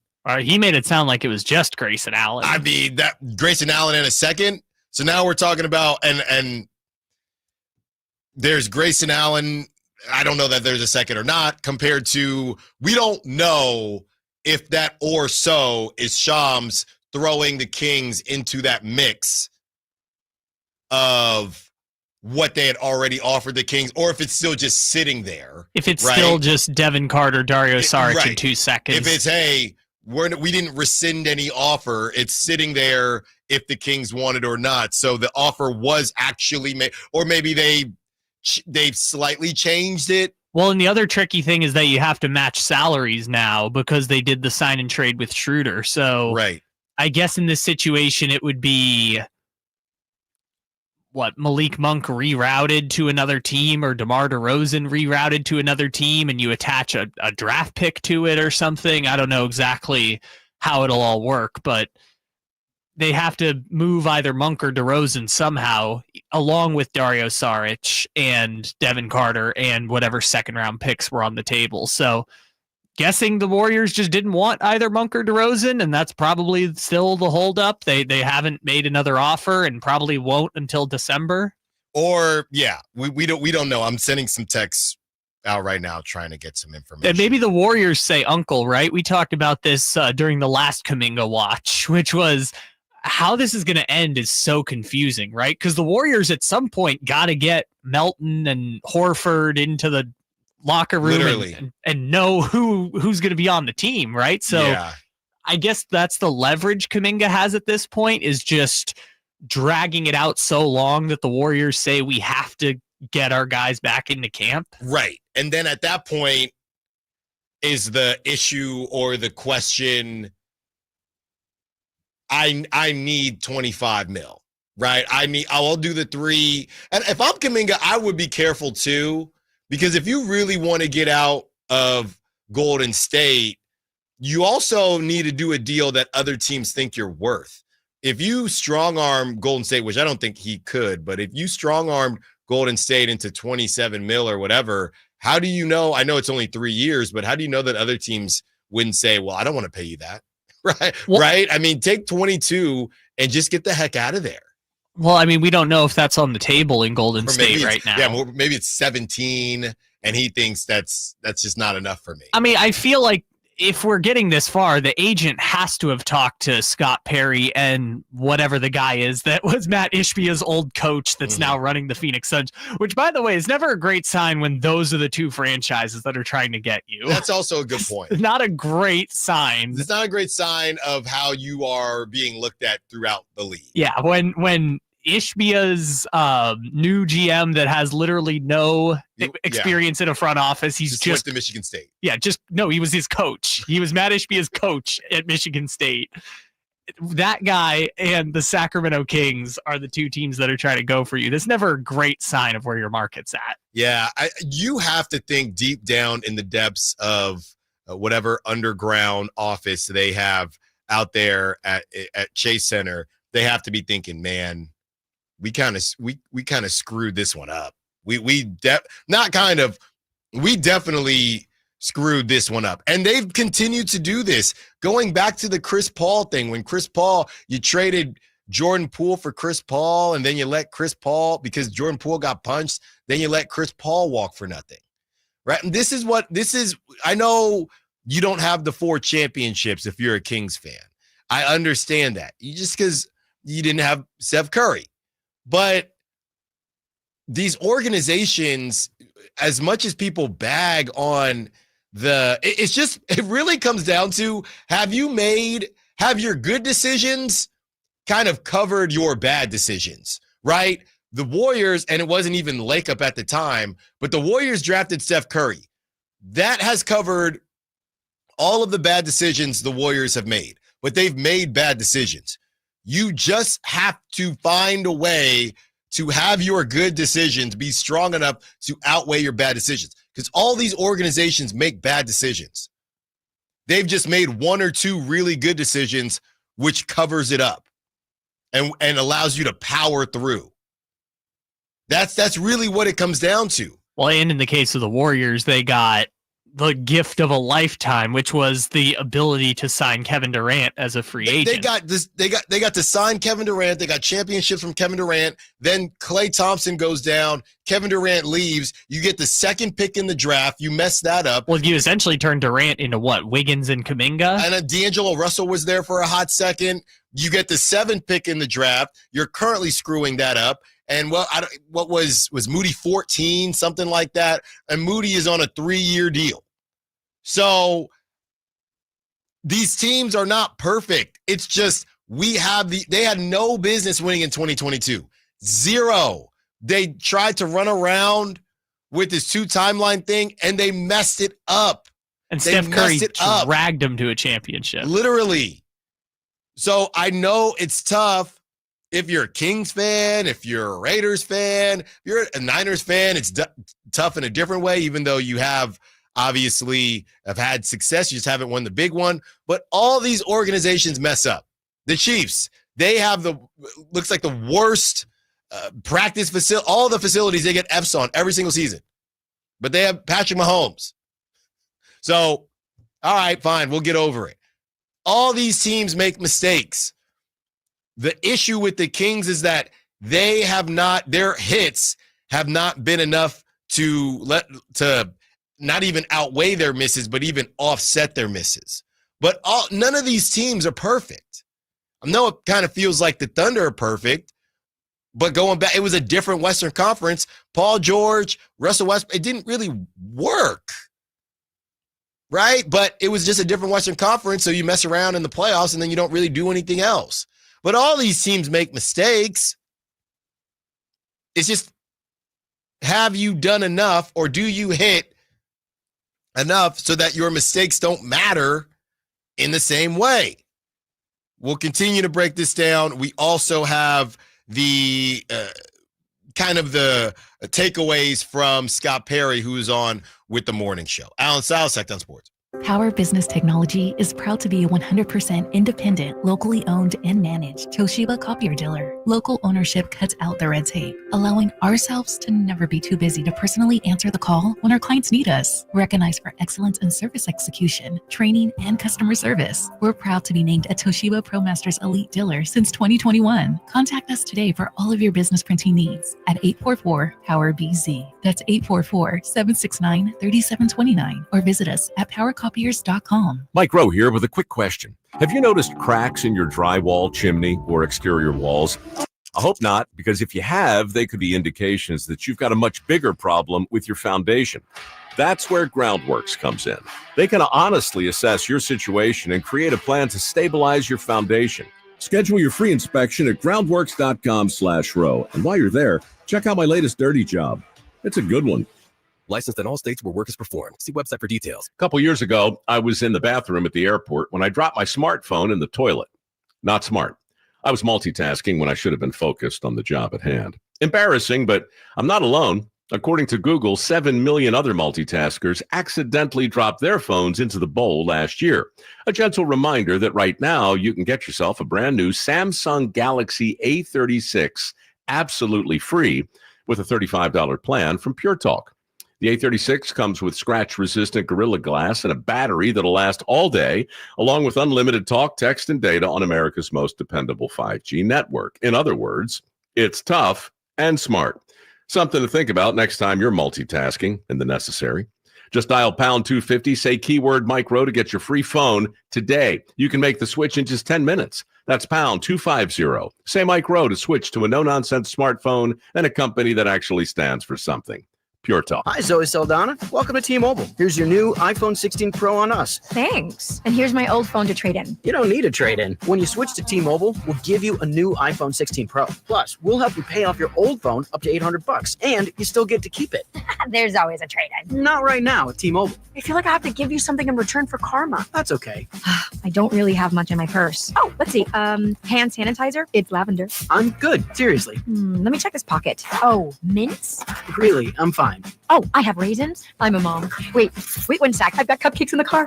It's our best iPhone offer ever. Switch to T-Mobile. Get a new iPhone 16 Pro with Apple Intelligence on us. No trade-in needed. We'll even pay off your phone up to $800. With 24 monthly bill credits, new line, $100 plus a month and experience beyond finance agreement, $999.99 and qualifying ported. For well qualified plus tax and $10 connection charge. Payoff via virtual prepaid card below 15 days. Credits end and balance due if you pay off early or cancel. See T-Mobile.com. There was always a crowd gathered around our dining table when I was growing up. Hi, I'm Frank LaRosa with a word about Naturewood Home Furnishings. Everyone was welcome at my mother's table, so holidays, birthdays, and celebrations always included family and friends. I used to think I was the most popular kid in the neighborhood until I realized that my friends were really there for my mother's incredible cooking. Years later, when I bought my own dining table from Naturewood, I made sure it was large enough to make friends feel welcome. And right now, during Naturewood Home Furnishings' Dine in Style sale, you have an opportunity to find the perfect dining room furniture to help you create your own treasured memories. Choose from casual to formal or anything in between. Visit Naturewood Home Furnishings during the Dine in Style sale off Highway 50 at Hazel. Look for the water wheel. Sacramento Chrysler Dodge Jeep Ram has the best selection of new and pre-owned vehicles. All of them top quality, hand-selected by their general manager, Chuck Dean. You can see for yourself their huge selection at SacSuperstore.com with the lowest prices and the best car buying experiences anywhere. Sacramento Chrysler Dodge Jeep Ram.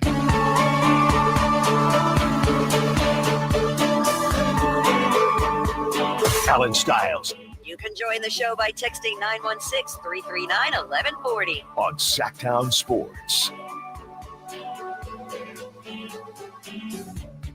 If you also, we have a replay of Brendan Nunes, and this isn't really a replay because it's an exclusive. Brendan Nunes spoke with Stanford head coach to talk about Maxime Reynaud. That's coming up in the 1 o'clock hour.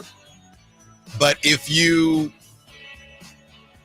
do follow the trail of how this whole thing has gone with Jonathan Kaminga and kind of the narrative that some had, where it was, if you don't like what we have, Warriors, go out there and find a better deal, right? Go out there and find a better deal, and we'll see what happens, okay?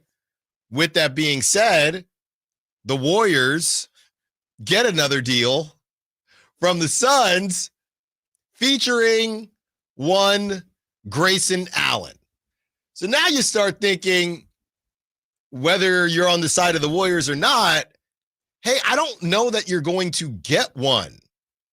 And if Jonathan Kaminga is refusing to sign a short-term deal, which the reports are essentially that he is, right, and that he's not in a rush. So the Warriors essentially have two options as far as I'm concerned.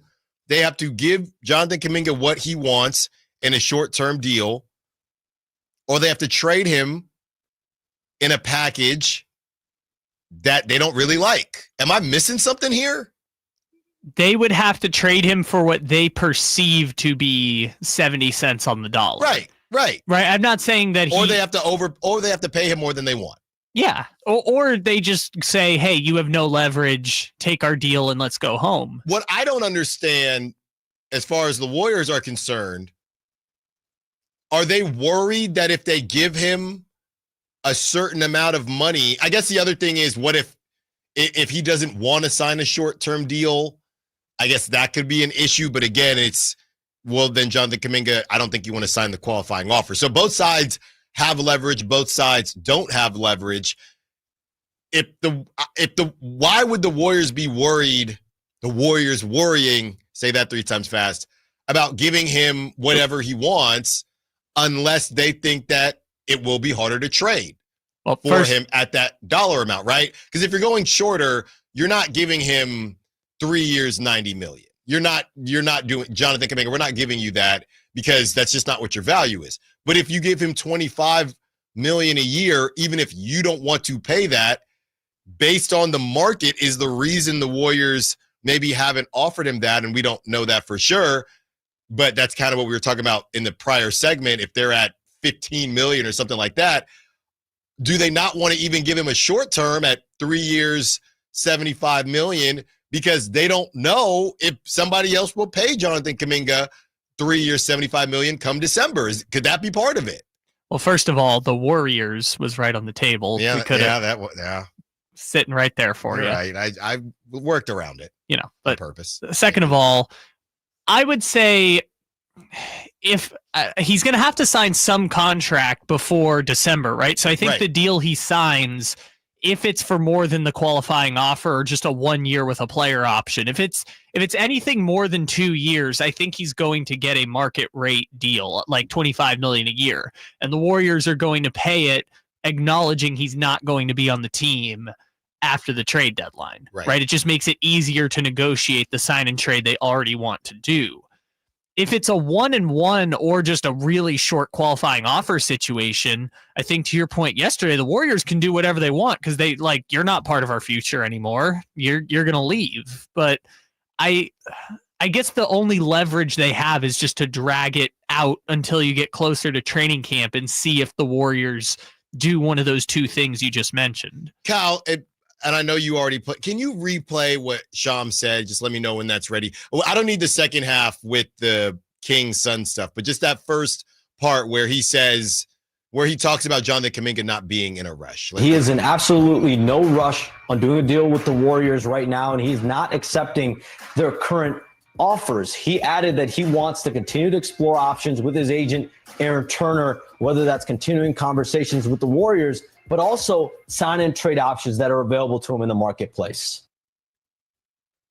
So it does sound as if the Warriors are lowballing him. That's what I'm taking from this. So the Warriors, that's what I'm saying. If the Warriors just say, here, fine, take your money, we're going to trade you anyway. Why aren't they doing that unless they're worried that it's not going to be tradable? If you could, like you said, Kyle, 2 years with the player option, what am I missing here? I guess it's just they don't want to trade him, but they also don't want him at $25 million because then they would be a first apron team. It might just be as simple as we don't have to. Maybe that's what's happening with the Bulls and Giddey right now is like Giddey thought he was going to get $30 million a year, which I guess you could make more of a case for Giddey than Kaminga getting $30 million a year. I would. I don't think either of them are worth it, but I would for Giddey. And that deal on the table is apparently 4 years, $80 million for Giddey, and he thought he was going to get 4 years, $120. Mm-hmm.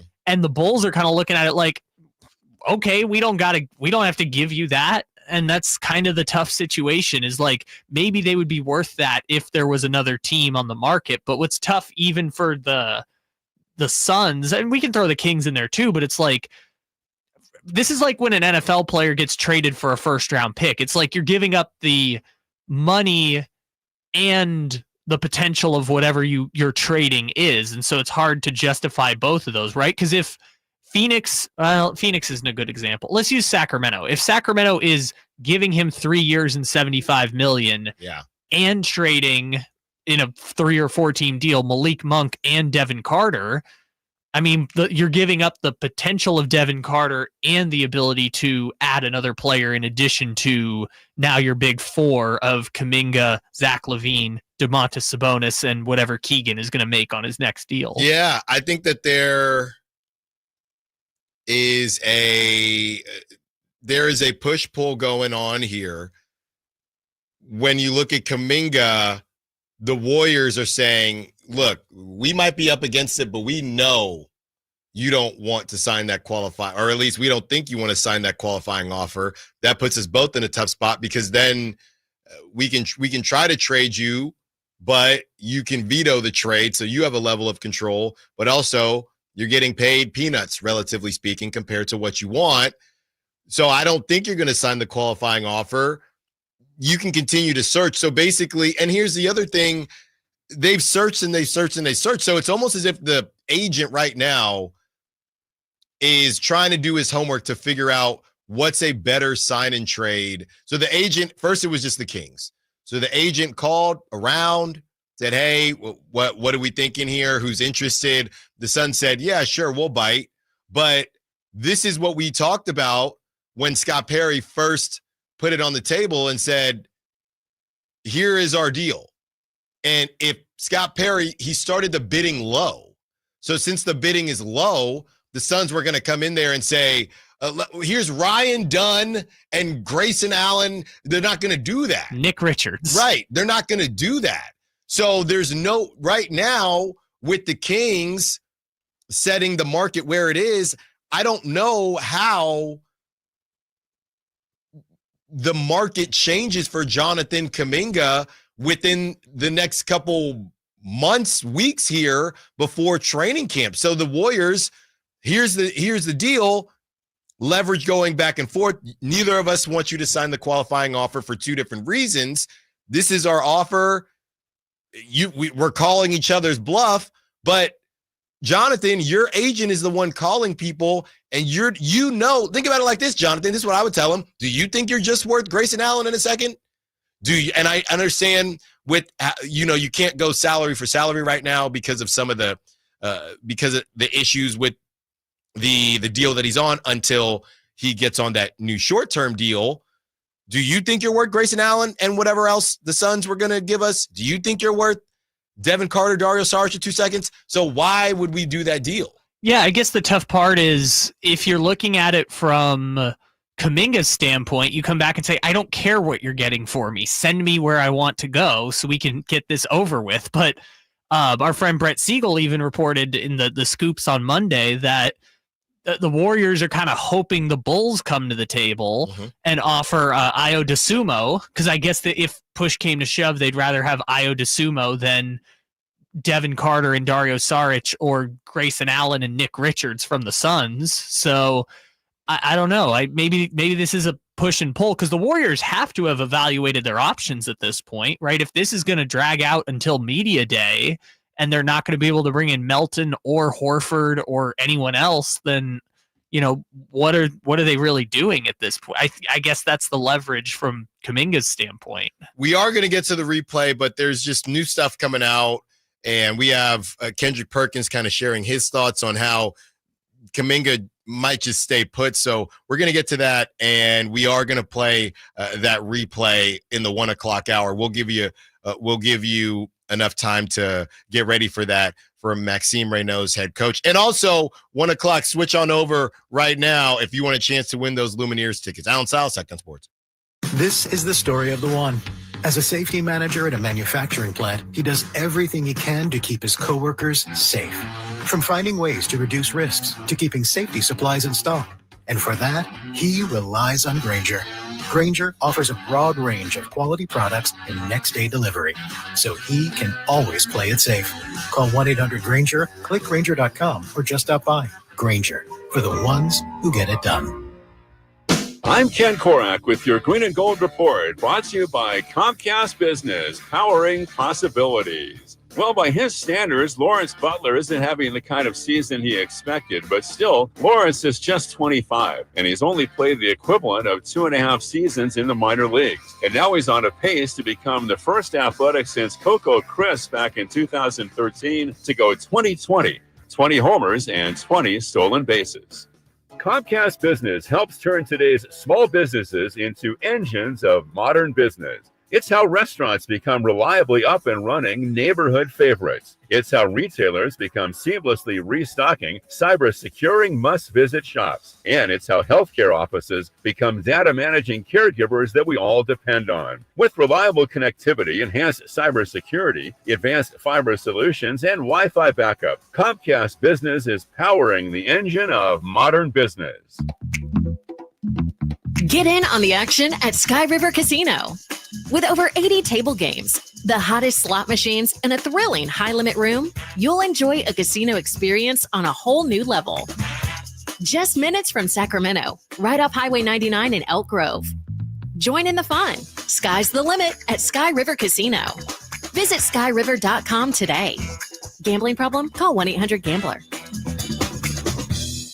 Hi, Sacramento. It's the No Surprise Guys at Bell Brothers Plumbing and Air Conditioning. Is your AC on the fritz? Call Bell Brothers. Looking to replace your old unit with a 0% financing and no payments for 12 months on approved credit? Call Bell Brothers. We're fast, reliable, and respect your time by showing up when we say we will. The price we quote is the price you pay.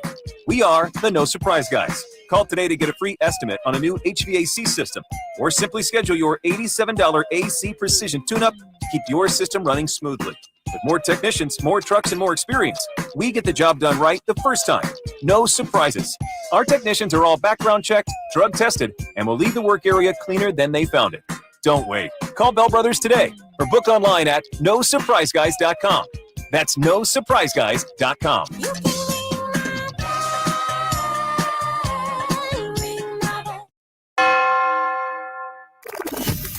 This summer, the heat keeps coming on the Sacktown Sports Live events calendar.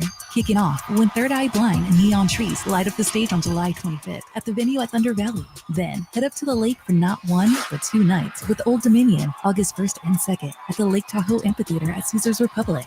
And come right back up August 17th for Glass Animals. On August 21st, flash back to your favorite decade with Lost 80s Rewind featuring Flock of Seagulls at Thunder Valley Resort and Casino. Then get weird with the one and only Weird Al Yankovic live at the Lake Tahoe Amphitheater at Caesars Republic on August 24th. On August 29th, Japanese Breakfast takes the stage at the all-new Channel 24 music venue in downtown Sacramento. And don't miss the legendary Darius Rucker bringing the country heat to the Lake Tahoe Amphitheater at Caesars Republic on September 13th. For tickets and more details, keep it right here on Sacktown Sports or visit sacktownsports.com. Bring the whole family to Sutter Health Park for Sacramento River Cats baseball. It's more than a game. It's an experience your kids will never forget. Enjoy exciting action on the field, delicious ballpark food, and fun activities for all ages. From meeting Dinger the mascot to running the bases every Sunday, there is something for everyone. Create lasting memories with your family this season. Get your tickets at rivercats.com. Fargo, your virtual assistant from Wells Fargo, makes banking faster and easier. Like this. Fargo, what did I spend on groceries last month? And this. Fargo, turn off my debit card. And this. Fargo, what's my checking account routing number? And that's just the beginning. Do you Fargo? You can in the Wells Fargo mobile app. Learn more at wellsfargo.com/getfargo. Fargo is only available on the smartphone versions of the Wells Fargo mobile app. Wells Fargo Bank N.A. member FDIC. Your local sports leader in the 916. KHTK HD1 Sacramento. KYMX HD3 Sacramento. From the Power Business Technology Toshiba Studios. Sacktown Sports 1140.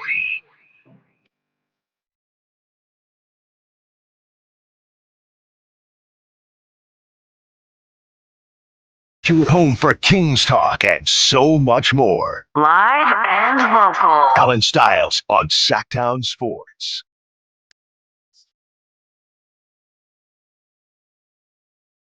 I really hope somebody that really wants these tickets wins today. Because I'm not going to lie to you. Sometimes we do giveaways and the phone doesn't light up the same way. But the Lumineers have been illuminating the phone lines for the entirety of the week. And you only got 2 more chances. So I really hope somebody that really wants these tickets and that have been calling all week get their opportunity. Kyle is picking the number today. Win a pair of tickets to see the Lumineers at Golden One Center on August 6th. The Lumineers are bringing the Automatic World Tour to Sacramento on August 6th. We're looking for caller number 2. Caller number 2. Got to be quick on the Folsom Lake Honda hotline right now to win a pair of tickets to see the Lumineers at Golden One Center on August 6th. 916-339-1140, 916-339-1140, 916-339-1140. I'm sorry to whoever just got, I see it. You are caller number 1. You are oh, mama, here they come. And Kyle, the delay is over. The delay is over, and they just popped in, and I saw who popped in for caller number 2. So Kyle will handle you. Congrats to you. One more opportunity to win those tickets on Friday. So coming up tomorrow, it's going to be a really, really good time out there, I'm sure. And we're going to give you one more opportunity to get those tickets. So we have some sound that we want to play. Kyle's going to play that quickly before he gets to our winner. Kyle, let's hear what Kendrick Perkins had to say about Jonathan Kaminga and the Warriors. He brings a lot. I mean, they drafted him number 7 overall in the lottery, in 2021, and he's gotten better every single season. He brings athleticism to the table on both ends of the floor. He's got better offensively. We have the tape to show it. I have a breakdown right here. When you look at Kaminga, look at his ability to get out and transition. He's one of the most athletic guys in the NBA. And so my question to the Warriors is, the organization and Steve Kerr is, why hasn't Steve Kerr embraced this young man? Why hasn't he wrapped his arms around him as a guy that y'all drafted with the number 7 pick? When Steph Curry went out last postseason, the back end of the Timberwolves,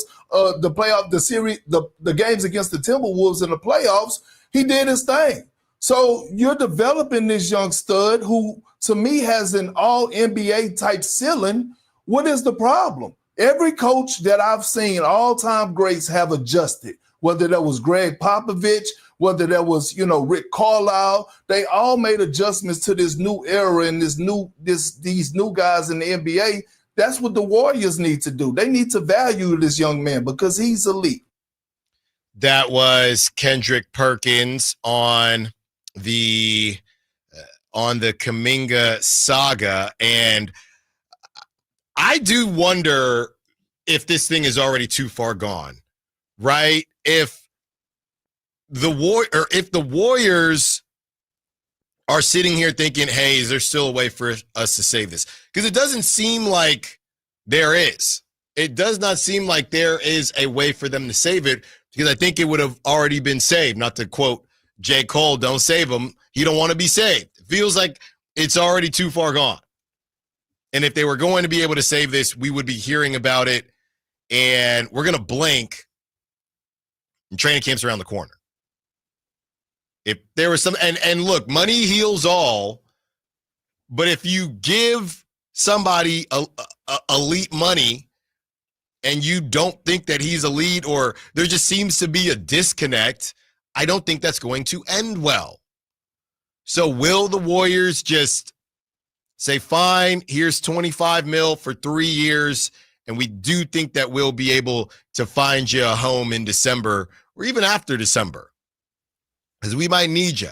But here's 75, 3 years, very tradable, maybe 2 years and a player option, and let's just get this over with.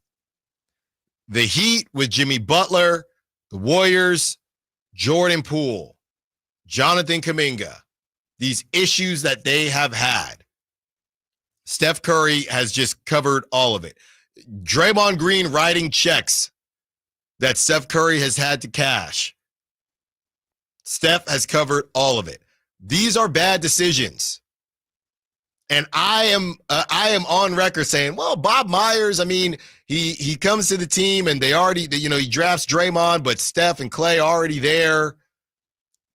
Kevin Durant basically showed up because he wanted to play with them. I don't know how much Bob Myers had to recruit. Yes, he did the Andre Iguodala trade, and that was huge.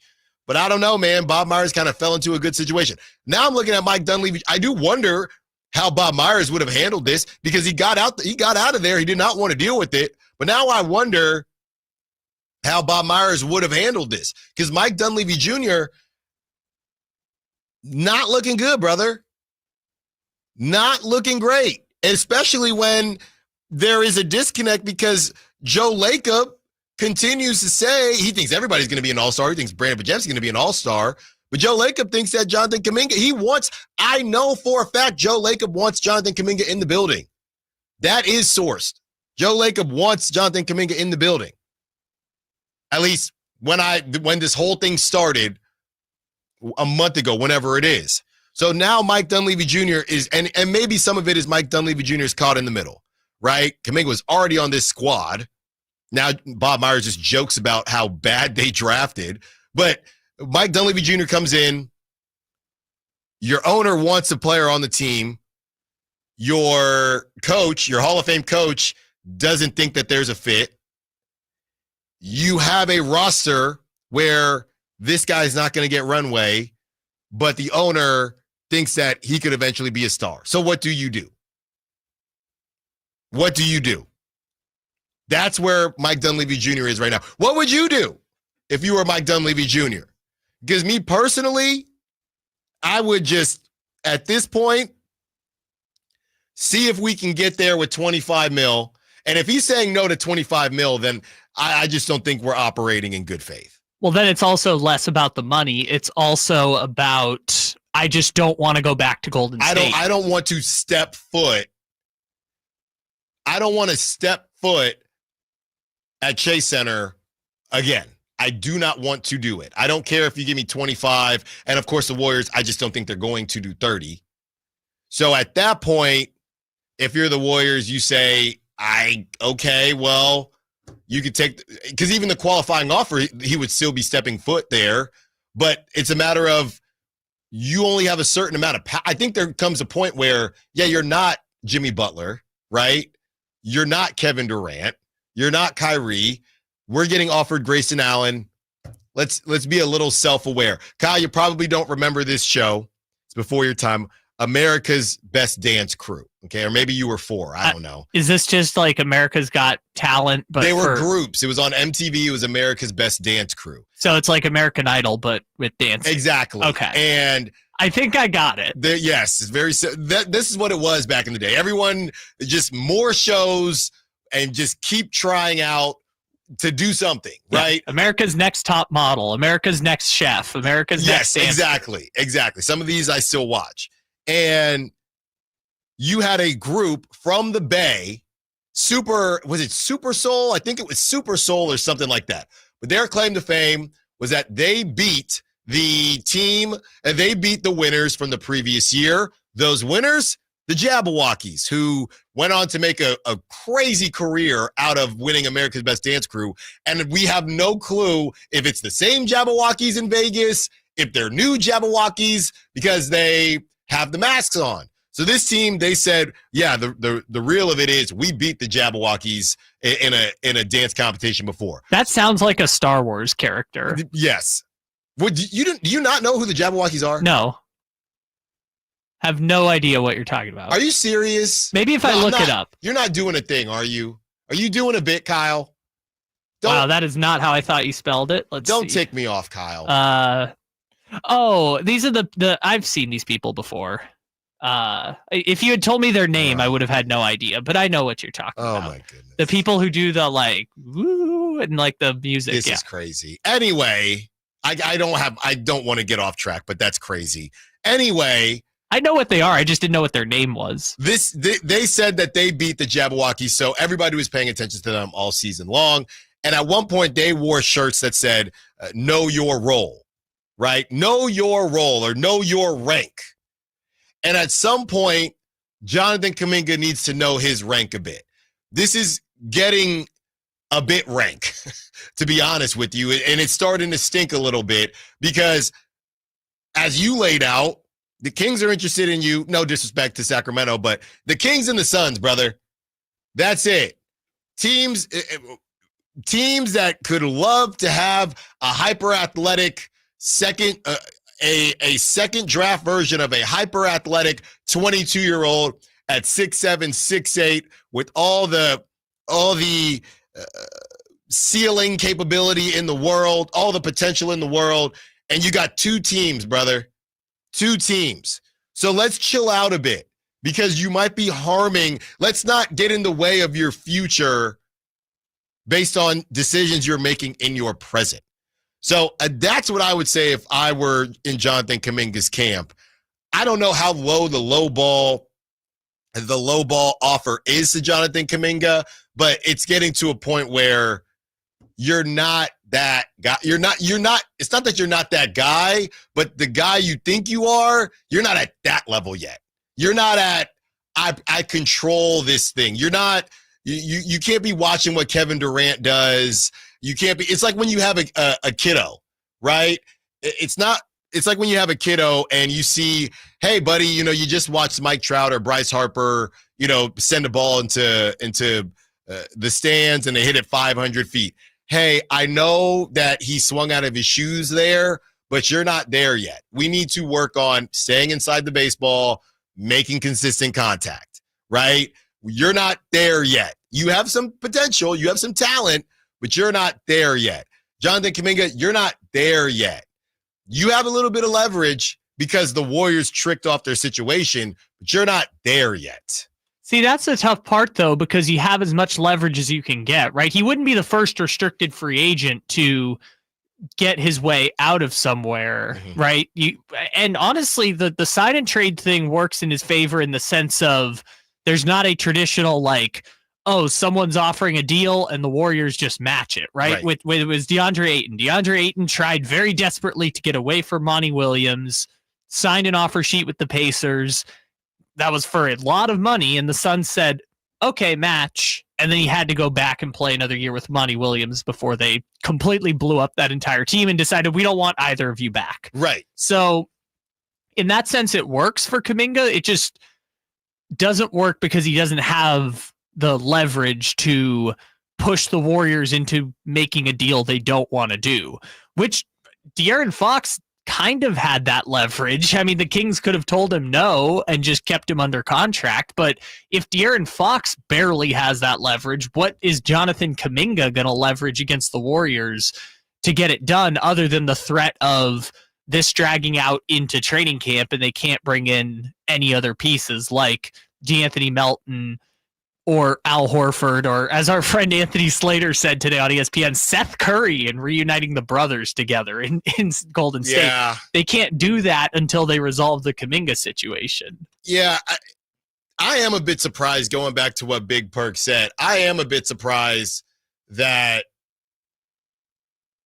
I don't know. I'm just surprised that they didn't try to save this just for their future. Your future right now, when Steph Curry is done, is Brandon Pajemski and Moses Moody.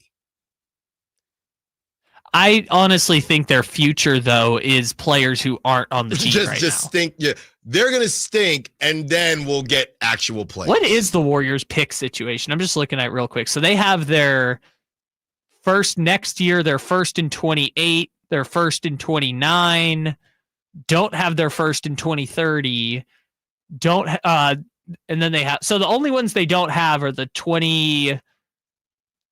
The only one they don't have is the 2030 first right now. Other than that, they have everything. So isn't this what was Draymond talking about earlier this year? Where it's like, it's our responsibility to leave the franchise in a better place kind of situation. Maybe that's the plan. Maybe it's, we're not going to compromise our long-term future to make any deals, and we're just going to use those picks to draft new players once Steph is gone.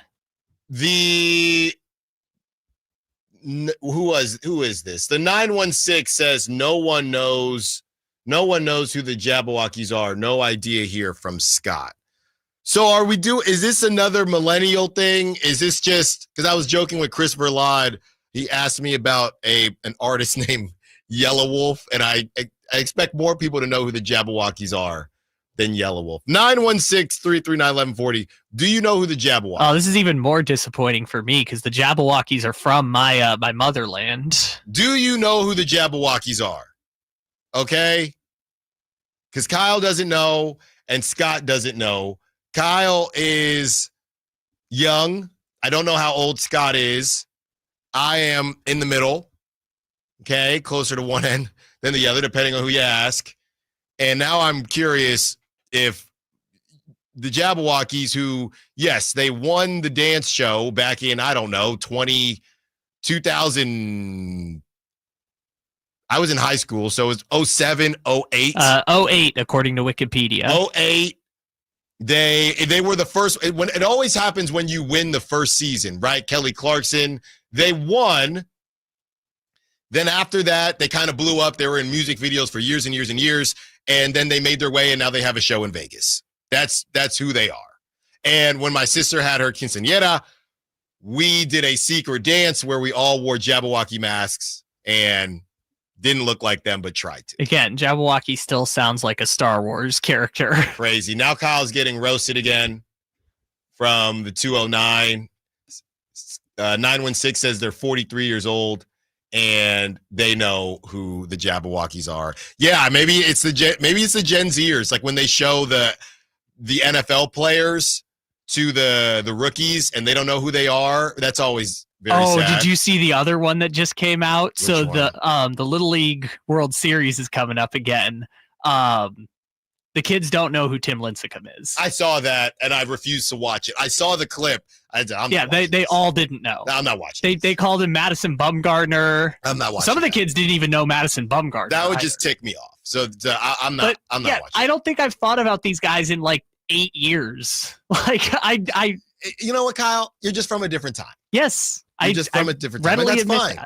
That's fine. I wasn't watching America's Next whatever. You were saying goo goo gaga.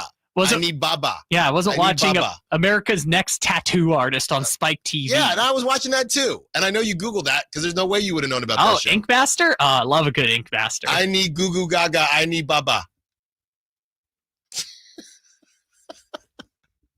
916-339-1140. And everybody is roasting Kyle right now. Yeah, but hey, there's probably stuff that I don't know. Speechless that so many people are getting upset about the Jabberwockies.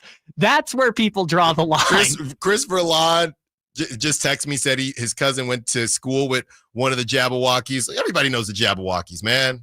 Except for Kyle. And probably a lot of Gen Zers. Although Brennan Nunez is also Brennan's kind of Gen Z. He's like kind of on the edge, but even he's roasting me right now. So moving on from the Jabberwockies thing, if you're just now joining us, Scott Perry joined the show in the morning. as far as Kaminga didn't come up, Dave kept it. Dave asked questions, but it was more general than specific.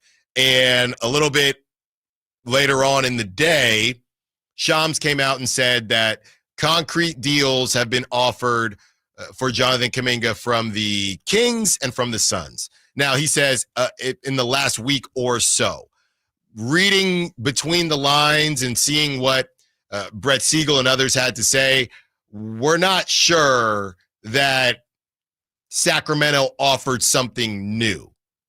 I'm in the process of trying to figure that out, but from the sounds of it, the Suns were the more recent offer, and the Kings offer has been what we heard about that month or so ago, whatever it is. That's essentially where we are at. And the Warriors don't like it. I guess Kaminga's camp doesn't like it, and they don't like what the Warriors are offering him. And ultimately, if you were to make, and we were joking about this, or not even joking about it, but we were talking about who we would take, right? Players under 25, right? Players under 25 to start a franchise. When you're talking about how much of a bit of a headache Kaminga has been, or a perceived headache, I should say, then you look at all of the players under the age of 25, and I know he's only 22, so maybe it's more fair to say under the age of 23. How many players would you name off before you got to Jonathan Kaminga? How many players would you rather have before you got to Jonathan Kaminga? Especially with everything that we've learned over the last couple months here, right?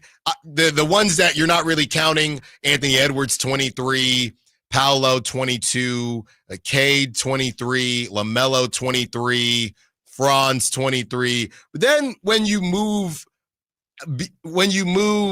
past that group, at what point do other names come, or at what point are you even getting to Jonathan Kaminga? Well, let's play a little game here. So I have Hoops Hype's top 25 under 25 in front of me here. That's what I was looking at that last night. So let's take a look here. Let's do obvious. Chet Holmgren, obviously you'd rather have him. Scotty Barnes is an all-star.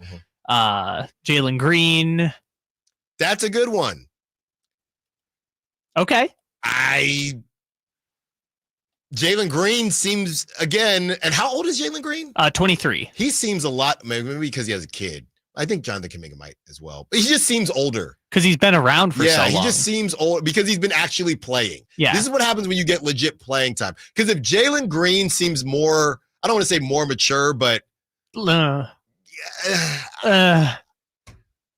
a good one, though. I don't know. Okay. I'm probably taking Kaminga simply because of size and athleticism. All right, so since 18 on the list is Jalen Johnson, who obviously got the contract Kaminga wanted but is not getting, let's go from there. Cam Thomas. Rather have Kaminga, right? Rather have Kaminga. Brandon Miller. I like him, but you put on that Hornets jersey and you don't play. RJ Barrett. RJ Barrett's only 24? I think he's 25 now. No, then I'm not counting RJ. That's 3 years older is too much. RJ Barrett is 25. Yeah, that's too much. Dyson Daniels. It also feels like Jonathan Kaminga has been 22 for 5 years now. Yeah, that's because he was 20 when I'm taking Dyson. Yeah, I think so too. I think he's 25. Oh, Jalen Suggs. That's an interesting one. Kaminga. At least he doesn't play because Kerr can't stand him, but at least he's available. Even though Kaminga did miss a lot of time this season too. I guess it's nice to have a team that wants you because Jalen Suggs got like $30-something million on his contract. So. Again, different runway, different. And that's the other part.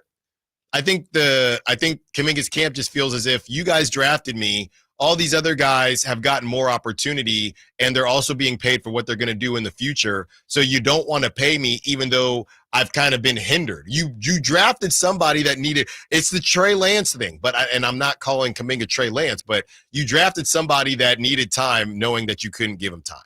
Yeah, and that's kind of the weird situation that they find themselves in now, because the Warriors are, in theory, in need of scoring, as you've talked about before. I'm just kind of pulling up the draft class that he was in now and just some of the names that are around there. It's just like, I don't know, Franz Wagner and Davion Mitchell and Trey Murphy and guys like that. Like, Kaminga, in theory, should be as valuable as like a Trey Murphy, just based on his age, his offensive skill set, his production so far, albeit in a limited role. He should be that valuable, but the Warriors are a very specific team that A, isn't paying luxury tax like they used to, and B, doesn't really have room for him after trading for Jimmy Butler. When we return, we're headed to the gridiron. Should the Raiders trade for this star receiver, or even the Niners in the East Coast? Allen Stiles, Saga Sports. What's up? We're talking to Chad Hoblet of Hoblet Dodge Chrysler Jeep Ram in Woodland. Chad, what's going on for the Hoblet Employee Pricing Plus sales event? We're going all in on Ram this month with not just employee pricing, but huge emphasis on the plus. You can only get at Hoblet. Right now, save up to $16,000 off MSRP on new 2025 Ram 1500 crew cabs. Okay, but what about those hard-to-find Ram heavy duties? If you're looking for something bigger, save up to $13,500 off MSRP on the hard-to-find brand new 2025 heavy-duty Ram 2500s and 3500 with 500 new Rams available. Search, select, and save through their whole inventory at HobletDodge.com. Unbeatable prices, unbeatable selection. Nobody beats Hoblet, period. 16,000 total net savings on select new 2025 Ram 1500 Bighorn after 6,500 factory rebates and 9,500 dealer discounts. Rebates may include 2,500 SF Explorers cash. Must finance with Stellantis. 1,000 trade-in assist with eligible trade-in. $500 on the job upfit. Must show eligible upfit. 13,500 total net savings on select new 2025 Ram 2500 limited after 4,000 factory rebates and 9,500 dealer discounts. Rebates may include 2,500 select inventory bonus cash and $500 on the job upfit. Must show eligible upfit. At least 5 of each net savings. Employee pricing included in dealer discounts. See dealer for details. More fiber and laxatives, eh? Who are you? I'm future you. Future me? Constipation with belly pain still coming back? Our doctor figured it out. It's irritable bowel syndrome with constipation, or IBS-C, and Linzess could help you get ahead of it. Linzess linaclotide is a prescription medicine that treats IBS-C in adults. It's not a laxative. It's a once-daily pill that helps you get ahead of your symptoms. It's proven to help you have more frequent and complete bowel movements and helps relieve overall abdominal symptoms, belly pain, discomfort, and bloating. These symptoms were studied in combination, not individually. Do not give Linzess to children less than 2. It may harm them. Do not take Linzess if you have a bowel blockage. Get immediate help if you develop unusual or severe stomach pain, especially with bloody or black stools. The most common side effect is diarrhea, sometimes severe. If it's severe, stop taking Linzess and call your doctor right away. Other side effects include gas, stomach area pain, and swelling. Talk to your doctor and say yes to Linzess. Learn more at linzess.com or call 1-800-LINZESS. Staples presents That Was Easy. Big year. I'm starting middle school. Welcome to the jungle, Missy. Best part? My parents promised me a new laptop. Perfect for homework, essays, and drudgery. So we went to Staples. They had all the latest tech, and laptops were up to 40% off. Woo! Another back-to-school budget saved by Staples Easy Button. Mom high-fived the cashier. So embarrassing. Staples. That was easy. In-store, online, and on the app. In Z23 select models only. ZipRecruiter is the place. ZipRecruiter is the place for talented teachers, savvy software developers, and master mixologists. ZipRecruiter is the place where you meet all these people and more. That's because ZipRecruiter is the place for job seekers who are looking for new opportunities. In fact, ZipRecruiter helps 10 million people with their job search every day, so you can find the right candidates right away. Try ZipRecruiter for free at ZipRecruiter.com/free. That's ZipRecruiter.com/free. With 25 award-winning years in Northern California, Ashton & Price is your local injury law firm. Pro attorney tip: if a firm presents as local but they're in LA, red flag. If your first consultation is not with a lawyer, big red flag. At Ashton & Price, your first consult is with a local attorney, and if serious injury prevents travel, a lawyer will come to you. Still not enough? George Washington's my uncle. At Ashton & Price, no red flags, just red, white, and blue. Remember, for the best advice, don't think twice. Call Ashton & Price. Hagen Oaks wants to be your go-to total golf game fitter. Try the TrackMan experience, the very best technology to fit your metalwoods and irons. The new cutting-edge putter fitting studio with its $30,000 worth of technology is ready for your fitting. Hagen Oaks will help you find the best putter for your game. Hagen Oaks offers more technology, more choices, and more service. Schedule your fitting at the Hagen Oaks Player Performance Studio by calling 916-808-2531, 808-2531 for more. Get ready for a night out with Jordan Davis. It's Country in the Park 2, Saturday, September 13th at Cal Expo. Along with special guests Mitchell Tenpenny, Locash, Vincent Mason, and Averyana. Make it a family day out with food trucks, games, dancing, and more. Saturday, September 13th at Cal Expo. Sponsored by the California Army National Guard and Hop Valley Brewing. Tickets at CITPFest.com.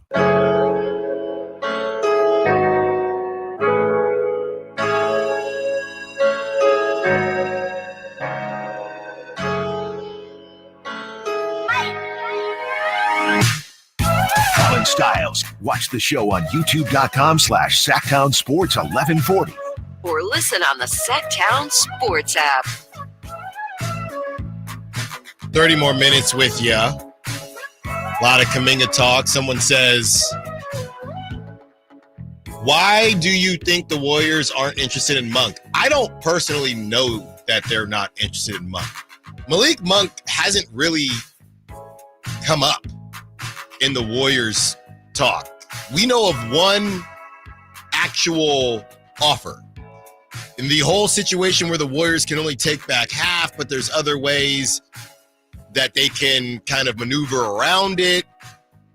I don't know that they're not interested in Monk. Now, I've talked to people not within the Kings organization, or excuse me, the Warriors organization per se, but they, either cover the team or they're close with the team, but not within the organization. They do think that Malik Monk would make sense. It's just a matter of how I understand it, because the Warriors can only accept a certain amount of money. They'd have to send something else back to the Kings. So they'd be losing a ton to acquire Malik Monk unless they get Jonathan Kaminga to sign the short-term deal, and then he's moved in December. So I don't want people thinking that the Warriors aren't interested in Malik Monk. It's just harder to get there. And on the other side, we don't even know if the Kings have offered Malik Monk. All the Warriors have to do is get Jonathan Kaminga to sign that short-term deal, and a lot opens up in December. The issue they're having right now is getting Jonathan Kaminga to sign that short-term deal. So it's not that they're not interested in Monk. It's that right now, based on what they're able to take in and send out with what Jonathan Kaminga is currently making in the current situation, they'd have to send more assets out to acquire Malik Monk, and then it turns into, but not Buddy Hield, but another actual player. So now you're losing Kaminga and another rotation piece, which they need to acquire Malik Monk, which they would not have to do. They still have to make the money, or the Kings would then have to make the money work if, let's say, Jonathan Kaminga signs for 3 years, 75 in December. But that's why Malik Monk hasn't really come up right now. But I wouldn't sleep on Malik Monk coming up as far as the Warriors are concerned if they get him to sign that short-term deal. But the more that I say that, and it's Malik Monk, it's Kobe White, guys like that, that's who the Warriors would like, or they go in the direct, and it's assuming they wouldn't still need Vucevic because they brought in Al Horford. But it's guys like that. They just need another scorer, and they understand that. But it's hard for them to get there, right? Kobe White would work money-wise, but I don't know that the Bulls actually want to move on for Kobe White. We talked about that last week. So I wouldn't say that the Warriors aren't interested in Malik Monk. It's just really hard to get there right now because of the constraints. Those constraints would not be there if they get Jonathan Kaminga to sign a short-term deal, and then they can make that move in December. But then I would say that in December, the Warriors would have a lot more options, and maybe they find somebody they like more than Malik Monk. Yeah, and Brett Siegel mentioned the Bulls. Maybe Ayo DeSumo is somebody that they're more interested in than the Grayson Allen or Devin Carter and Dario Saric packages that are available now. And both teams, maybe they reroute him to another place. Like maybe there's a 3-team scenario where it works out where they get the player they want. It's just not available right now. And like we talked about with, I can't remember if it was Siegel or Yossi, but everything just makes more sense in December. Mm-hmm. But I don't know if Kaminga wants to do that. No, that's right? that's yeah. Maybe that's not Kaminga's prerogative. Yeah, that's kind of where this whole thing stands. Yeah, and Peg on the Sack Chat is saying, don't you remember when the Jabberwockies kicked off All-Star game with Shaq? Yes, thank you, Peg. How long ago was that? Like 15 years ago? There's no way. He was on the Suns at that point. No, he wasn't still playing, was he? The one from the Shaqtin' a Fool clip? Yeah. He was still playing? Yes, he was on the Suns at that point. He was still playing that was 2009. Are you sure? You're talking about the one from Shaqtin' a Fool? Yeah, he was, because he's in a, yeah, he was definitely still, that's like the butterfly effect. I definitely don't remember Shaq still playing in that clip. I thought he was in a suit, and now he's in a warm-up. Yeah, it's the one they run on Inside the NBA every time they play Shaqtin' That was a Fool. 09? That was 2009, dude. That was, there are human beings alive who can drive a car that were not alive when Shaq did that dance with the Jabberwock. That was 09. I'm looking here. It was 09. Fine. Fair enough. All right. Let's get to this trade that I wanted to talk about for the Raiders, but it also could be the Niners, since the Niners, I might be a wide receiver for the Niners in about a week or so. I saw this, and FanDuel whipped this trade up. They say Geno Smith, Brock Bowers, Ashton Genty, and Terry McLaurin, Scary Terry. Here is the proposed trade. The Raiders receive Scary Terry, Terry McLaurin, and the Commanders receive a 2026 second-round pick and Michael Mayer. So the first thing I do, because obviously with Brock Bowers, Michael Mayer, who's pretty good himself, but he was injured a bit. There was other things going on, and then they drafted Brock Bowers, who's ridiculous. Yeah, Michael Mayer is one of those just cursed Raiders players. Yeah, he's a good player, and you get a second rounder. So of course I run straight to the comments. Who would do this? Who would not? Both sides say no. Someone else says nothing matters until the Raiders get a real QB. Hey, I didn't come to roll the dice. I came to run the table. Don't disrespect the one, the only Geno Smith. Someone says horrible for the Raiders. Someone else says Raiders say no. Please bleep no. I don't know whose side that is. Dumb bleep and trade, hard pass. Is it the second rounder? Is everybody just saying you can't give up a second rounder, because it's not Michael Mayer, right? And I know there are some 2 tight end sets, don't get me wrong, but it's not Michael Mayer. It's that second rounder for, I looked it up. Scary Terry is 29. So is it just they don't think the Raiders need another receiver, and or they don't want to give up a second round pick? Because I didn't think this was egregious, but the issue for the Raiders are not on the offensive side of the ball. I mean, I just feel like this is a pretty straightforward trade, right? Like, I understand someone saying Terry McLaurin's not worth a late first round pick, right? I think last year nobody got traded going up to the draft for a first round pick. So I understand someone saying Terry McLaurin, while he is very good, is not worth that. He's better than Debo. And what did Debo Debo went for like a 5th. Right. So maybe Terry, it's a third. Give me a third. I'll give you a third. I guess it depends on how good you think Terry McLaurin will be on the back end of that contract, but 2, what contract are you going to offer him, right? Because if the Raiders trade for him, are they giving him a 3-year deal with guarantees? Are they only guaranteeing the first 2 years of the deal? Like, I think it depends on the type of, because like, I can't remember what did DK Metcalf go for when they traded him to the Steelers. Yes. Because that they signed up like for a 5-year deal. And I know DK Metcalf's a little younger, but like that deal should be kind of the framework for what we're talking about with a Terry McLaurin trade. Yeah, and to kind of reel it back here a little bit, Scary Terry not reporting to camp. He wants a new contract, so that's why we're here. But yeah, I like Scary Terry. There were times where he has disappeared, and I get it. He's obviously the featured wide receiver on that Commanders team, but a second is a little rich for my blood. unless you really thought, no, we get this and we're cooking. So would you say, before I tell you what it is, would you say you would give up more, less, or the same if you're the Raiders for Terry McLaurin than what the Seahawks got for DK Metcalf? He's 2 years younger. He's bigger. I'd probably give up less for Terry McLaurin than DK Metcalf. Okay. Yeah. So DK Metcalf went for the 52nd pick in last year's draft, which is kind of middle of the second round, late second round.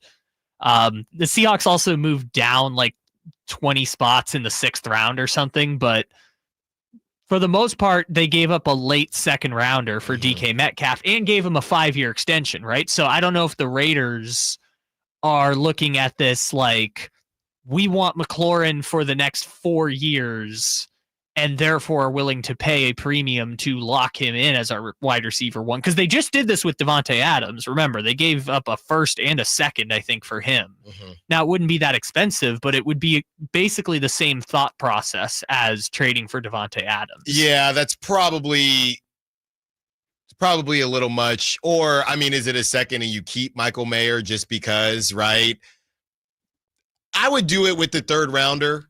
I would do 3rd and Michael Mayer, and I'd be okay with it if you feel like that's a need. Because right now, the number one quote-unquote receiver on the Raiders is Brock Bowers. He's the number, even though he's not a receiver. But your number one elite, and I like Jacoby Myers, and he's played well, but the Raiders don't have a pure number one. I think the other issue is I'm not sure that. And they took somebody on the text line is bringing up the Raiders just used a 2nd round pick on a wide receiver. Yeah, they don't have an elite number one. I don't know if Terry McLaurin is that elite number one. Weren't we having a conversation, Terry McLaurin or Brandon Ayuk, just last week? Maybe not last week, but I think that was a very similar conversation last season. But I think Terry McLaurin's stock has gone up and Brandon Ayuk's has gone down since then. Yeah, so I was excited because you get them all in a dome and they might be putting up 50 a game. But yeah, after kind of working the whole thing out, it might be a little too much based on what DK got. Because DK's younger, he's bigger.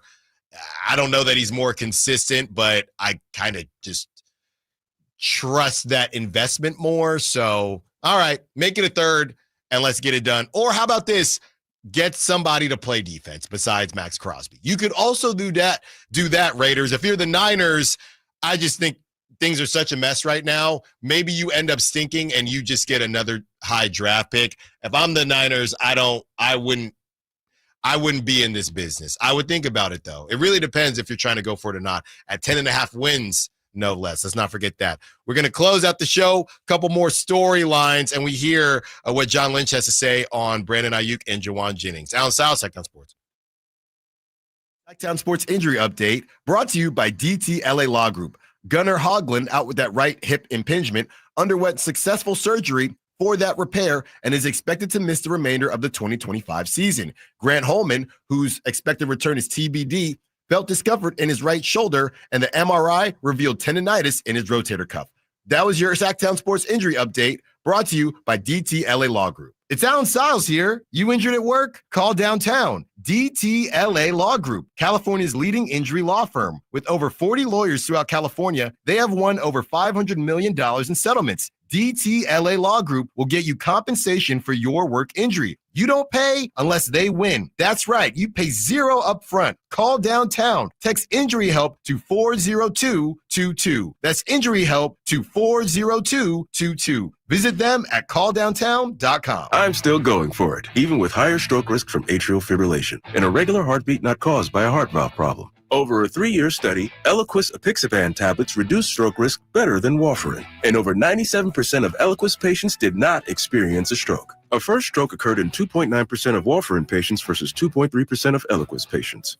Don't stop prescription Eliquis without asking your doctor. Stroke risk may increase. Eliquis can cause serious and potentially fatal bleeding. Don't take if you have an artificial heart valve, abnormal bleeding, or antiphospholipid syndrome.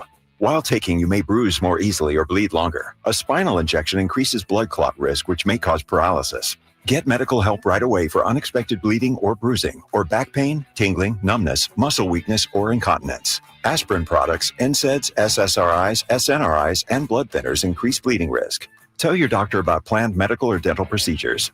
Learn more at Eliquis.com or call 1-855-ELIQUIS. Nighttime is fun time at the Hagen Oaks Top Tracer driving range. It's more relaxed at night with people enjoying technology, where you can play Pebble Beach at Hagen Oaks, compete against your friends in a variety of games, or just practice at your leisure. There's food when you're hungry from hangout eats and drinks, or enjoy a beverage on the brand new patio with relaxed seating. And check out the summer-long free concert schedule. It's the Hagen Oaks driving range nightly until midnight, Fulton Avenue at Business 80.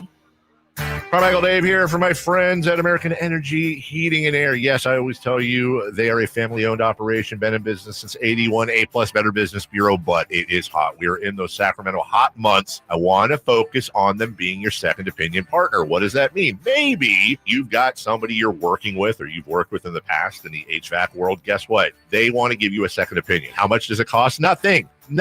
You call them up and say, hey, can I get a second opinion on this deal? They come out and they either say, wow, that's a great deal, you should feel better about that. Or they say, we can beat that price. And usually they're going to beat it by a lot. Guess what? You just saved money and it didn't cost you anything to find out. It's a no-lose situation. Go with a trusted company. American Energy, 916-520-9990. That's 916-520-9990 or AmericanEnergyAir.com. Jingle Singers, take it away. Call 916-520-9990 now. At Kids Care Dental and Orthodontics, we're all about summer smiles. During July, we're having our Summer Smiles special with $300 off braces or Invisalign with no money down if you start treatment in July. And you'll have a chance to win Legoland tickets. Go to kidscaredental.com for more information.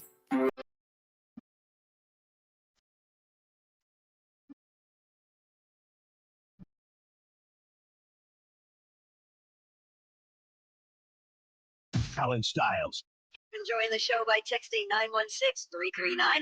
916-339-1140. on Sacktown Sports.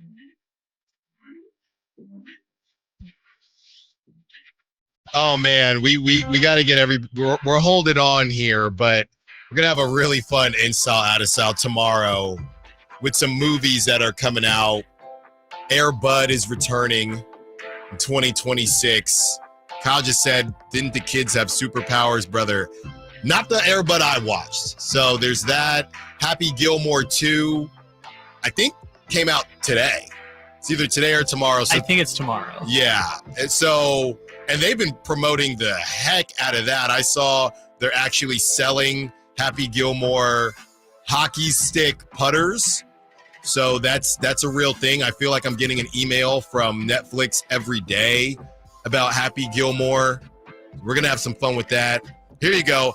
1 hour ago, Happy Gilmore 2 premieres in 12 hours. So, yes, it comes out tomorrow. So, we're going to have a really fun In-Style, Out of Style with just some nostalgia and stuff that Kyle probably doesn't even know what we are talking about. Just for reference, they made Air Buddies, which is a movie with 5 Air Bud pups. And they had superpower? I think in one of them they have superpower. They go to so they made sequels. One of them they go to the snow. One of them they have superpowers. One of them they go to space. So this one is This is just talking dogs. It's just talking puppies. So this one, I guess, is going to be a refresh of the original. I don't know, but the poster just came out. We're gonna have some fun with In-Style, Out of Style tomorrow in the 1 o'clock hour. We also will get to that sit down and that conversation that Brendan Nunez had with Maxime Reynaud's head coach from college, but the Kaminga stuff popped up and we wanted to keep everybody in the loop on that. Kyle, John Lynch is keeping everybody in the loop on Juwan Jennings and Brandon Ayuk. We have a couple differp pieces. Senor Segue strikes again. It's a 4. That's pretty good. You cannot 3.5. Okay, fair enough. 3.7. Kyle, let's first hear what John Lynch had to say about Juwan Jennings and the contract situation. This is, of course, right before training camp started and Juwan Jennings showed up with the lightning teal hair. Here it is. Reported took his physical yesterday. We anticipate, I won't speak for Juwan, but had a good visit with him. Anticipate him being out there. You guys know our feelings on JJ. He embodies, what we think a Niners all about. Plays the right way, and we love him. And I think all that stuff, we're not going to get into the contract talks and all that. That takes care of itself. But, we love him, and he's here. So is there dialogue about a contract extension? Is that We love him, he's here. gone through obviously what we all know went on last training camp? Is there some disappointment that there is at least public discussion about this?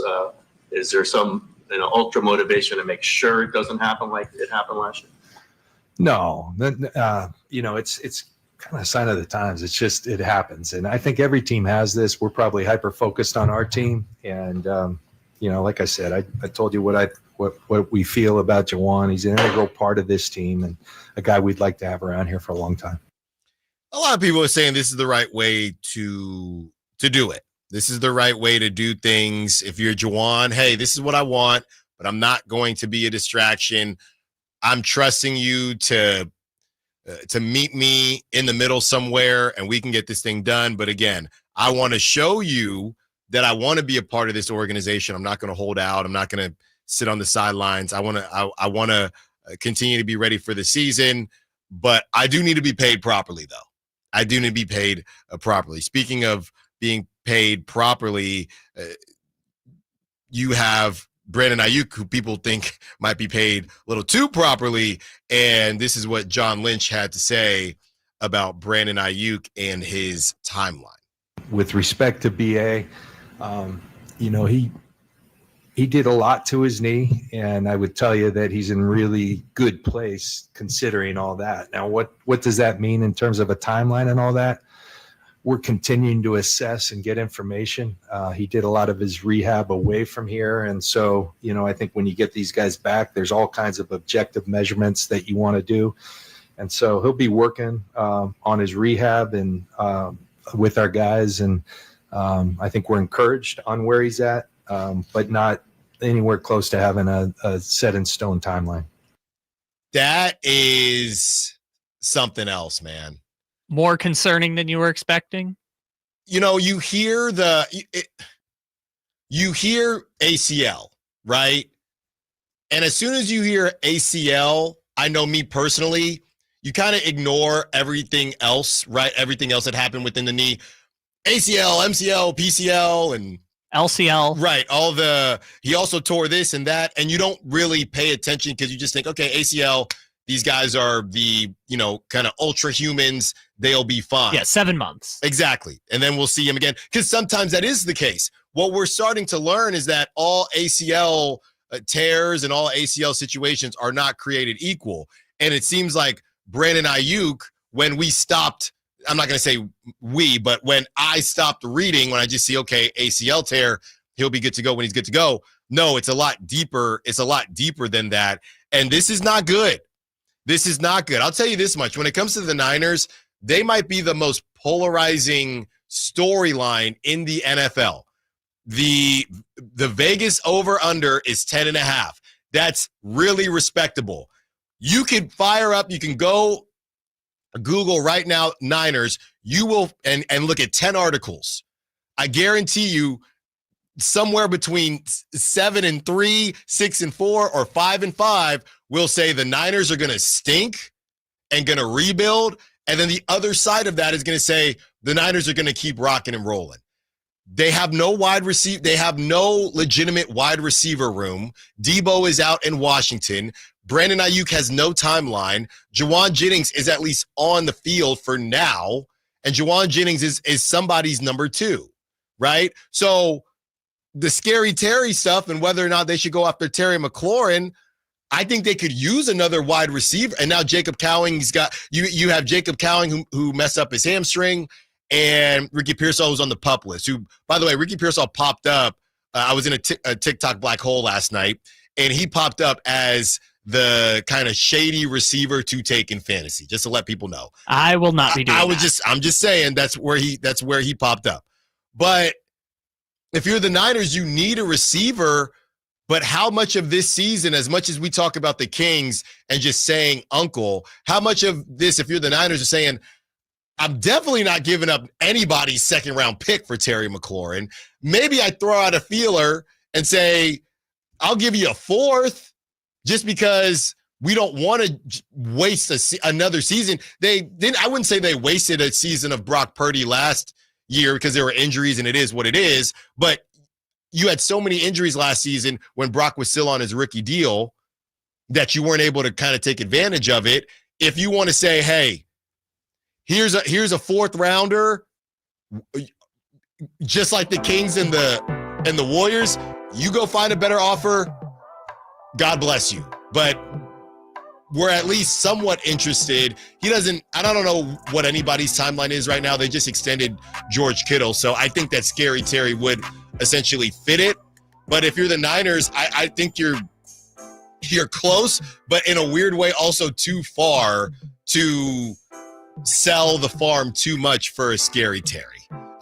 So I don't think either team, the Raiders or the Niners, should be interested. If there was a team I think needs to be interested more than the other, I'd probably say the Niners. But if you're the Niners, is it worth giving up a third rounder for a Scary Terry when you're still paying Brandon Ayuk that money? I think both teams just need a stopgap. Yeah, and I don't know that you want to pay a third rounder for the stopgap. Thank you for listening to the Allen Stiles Show.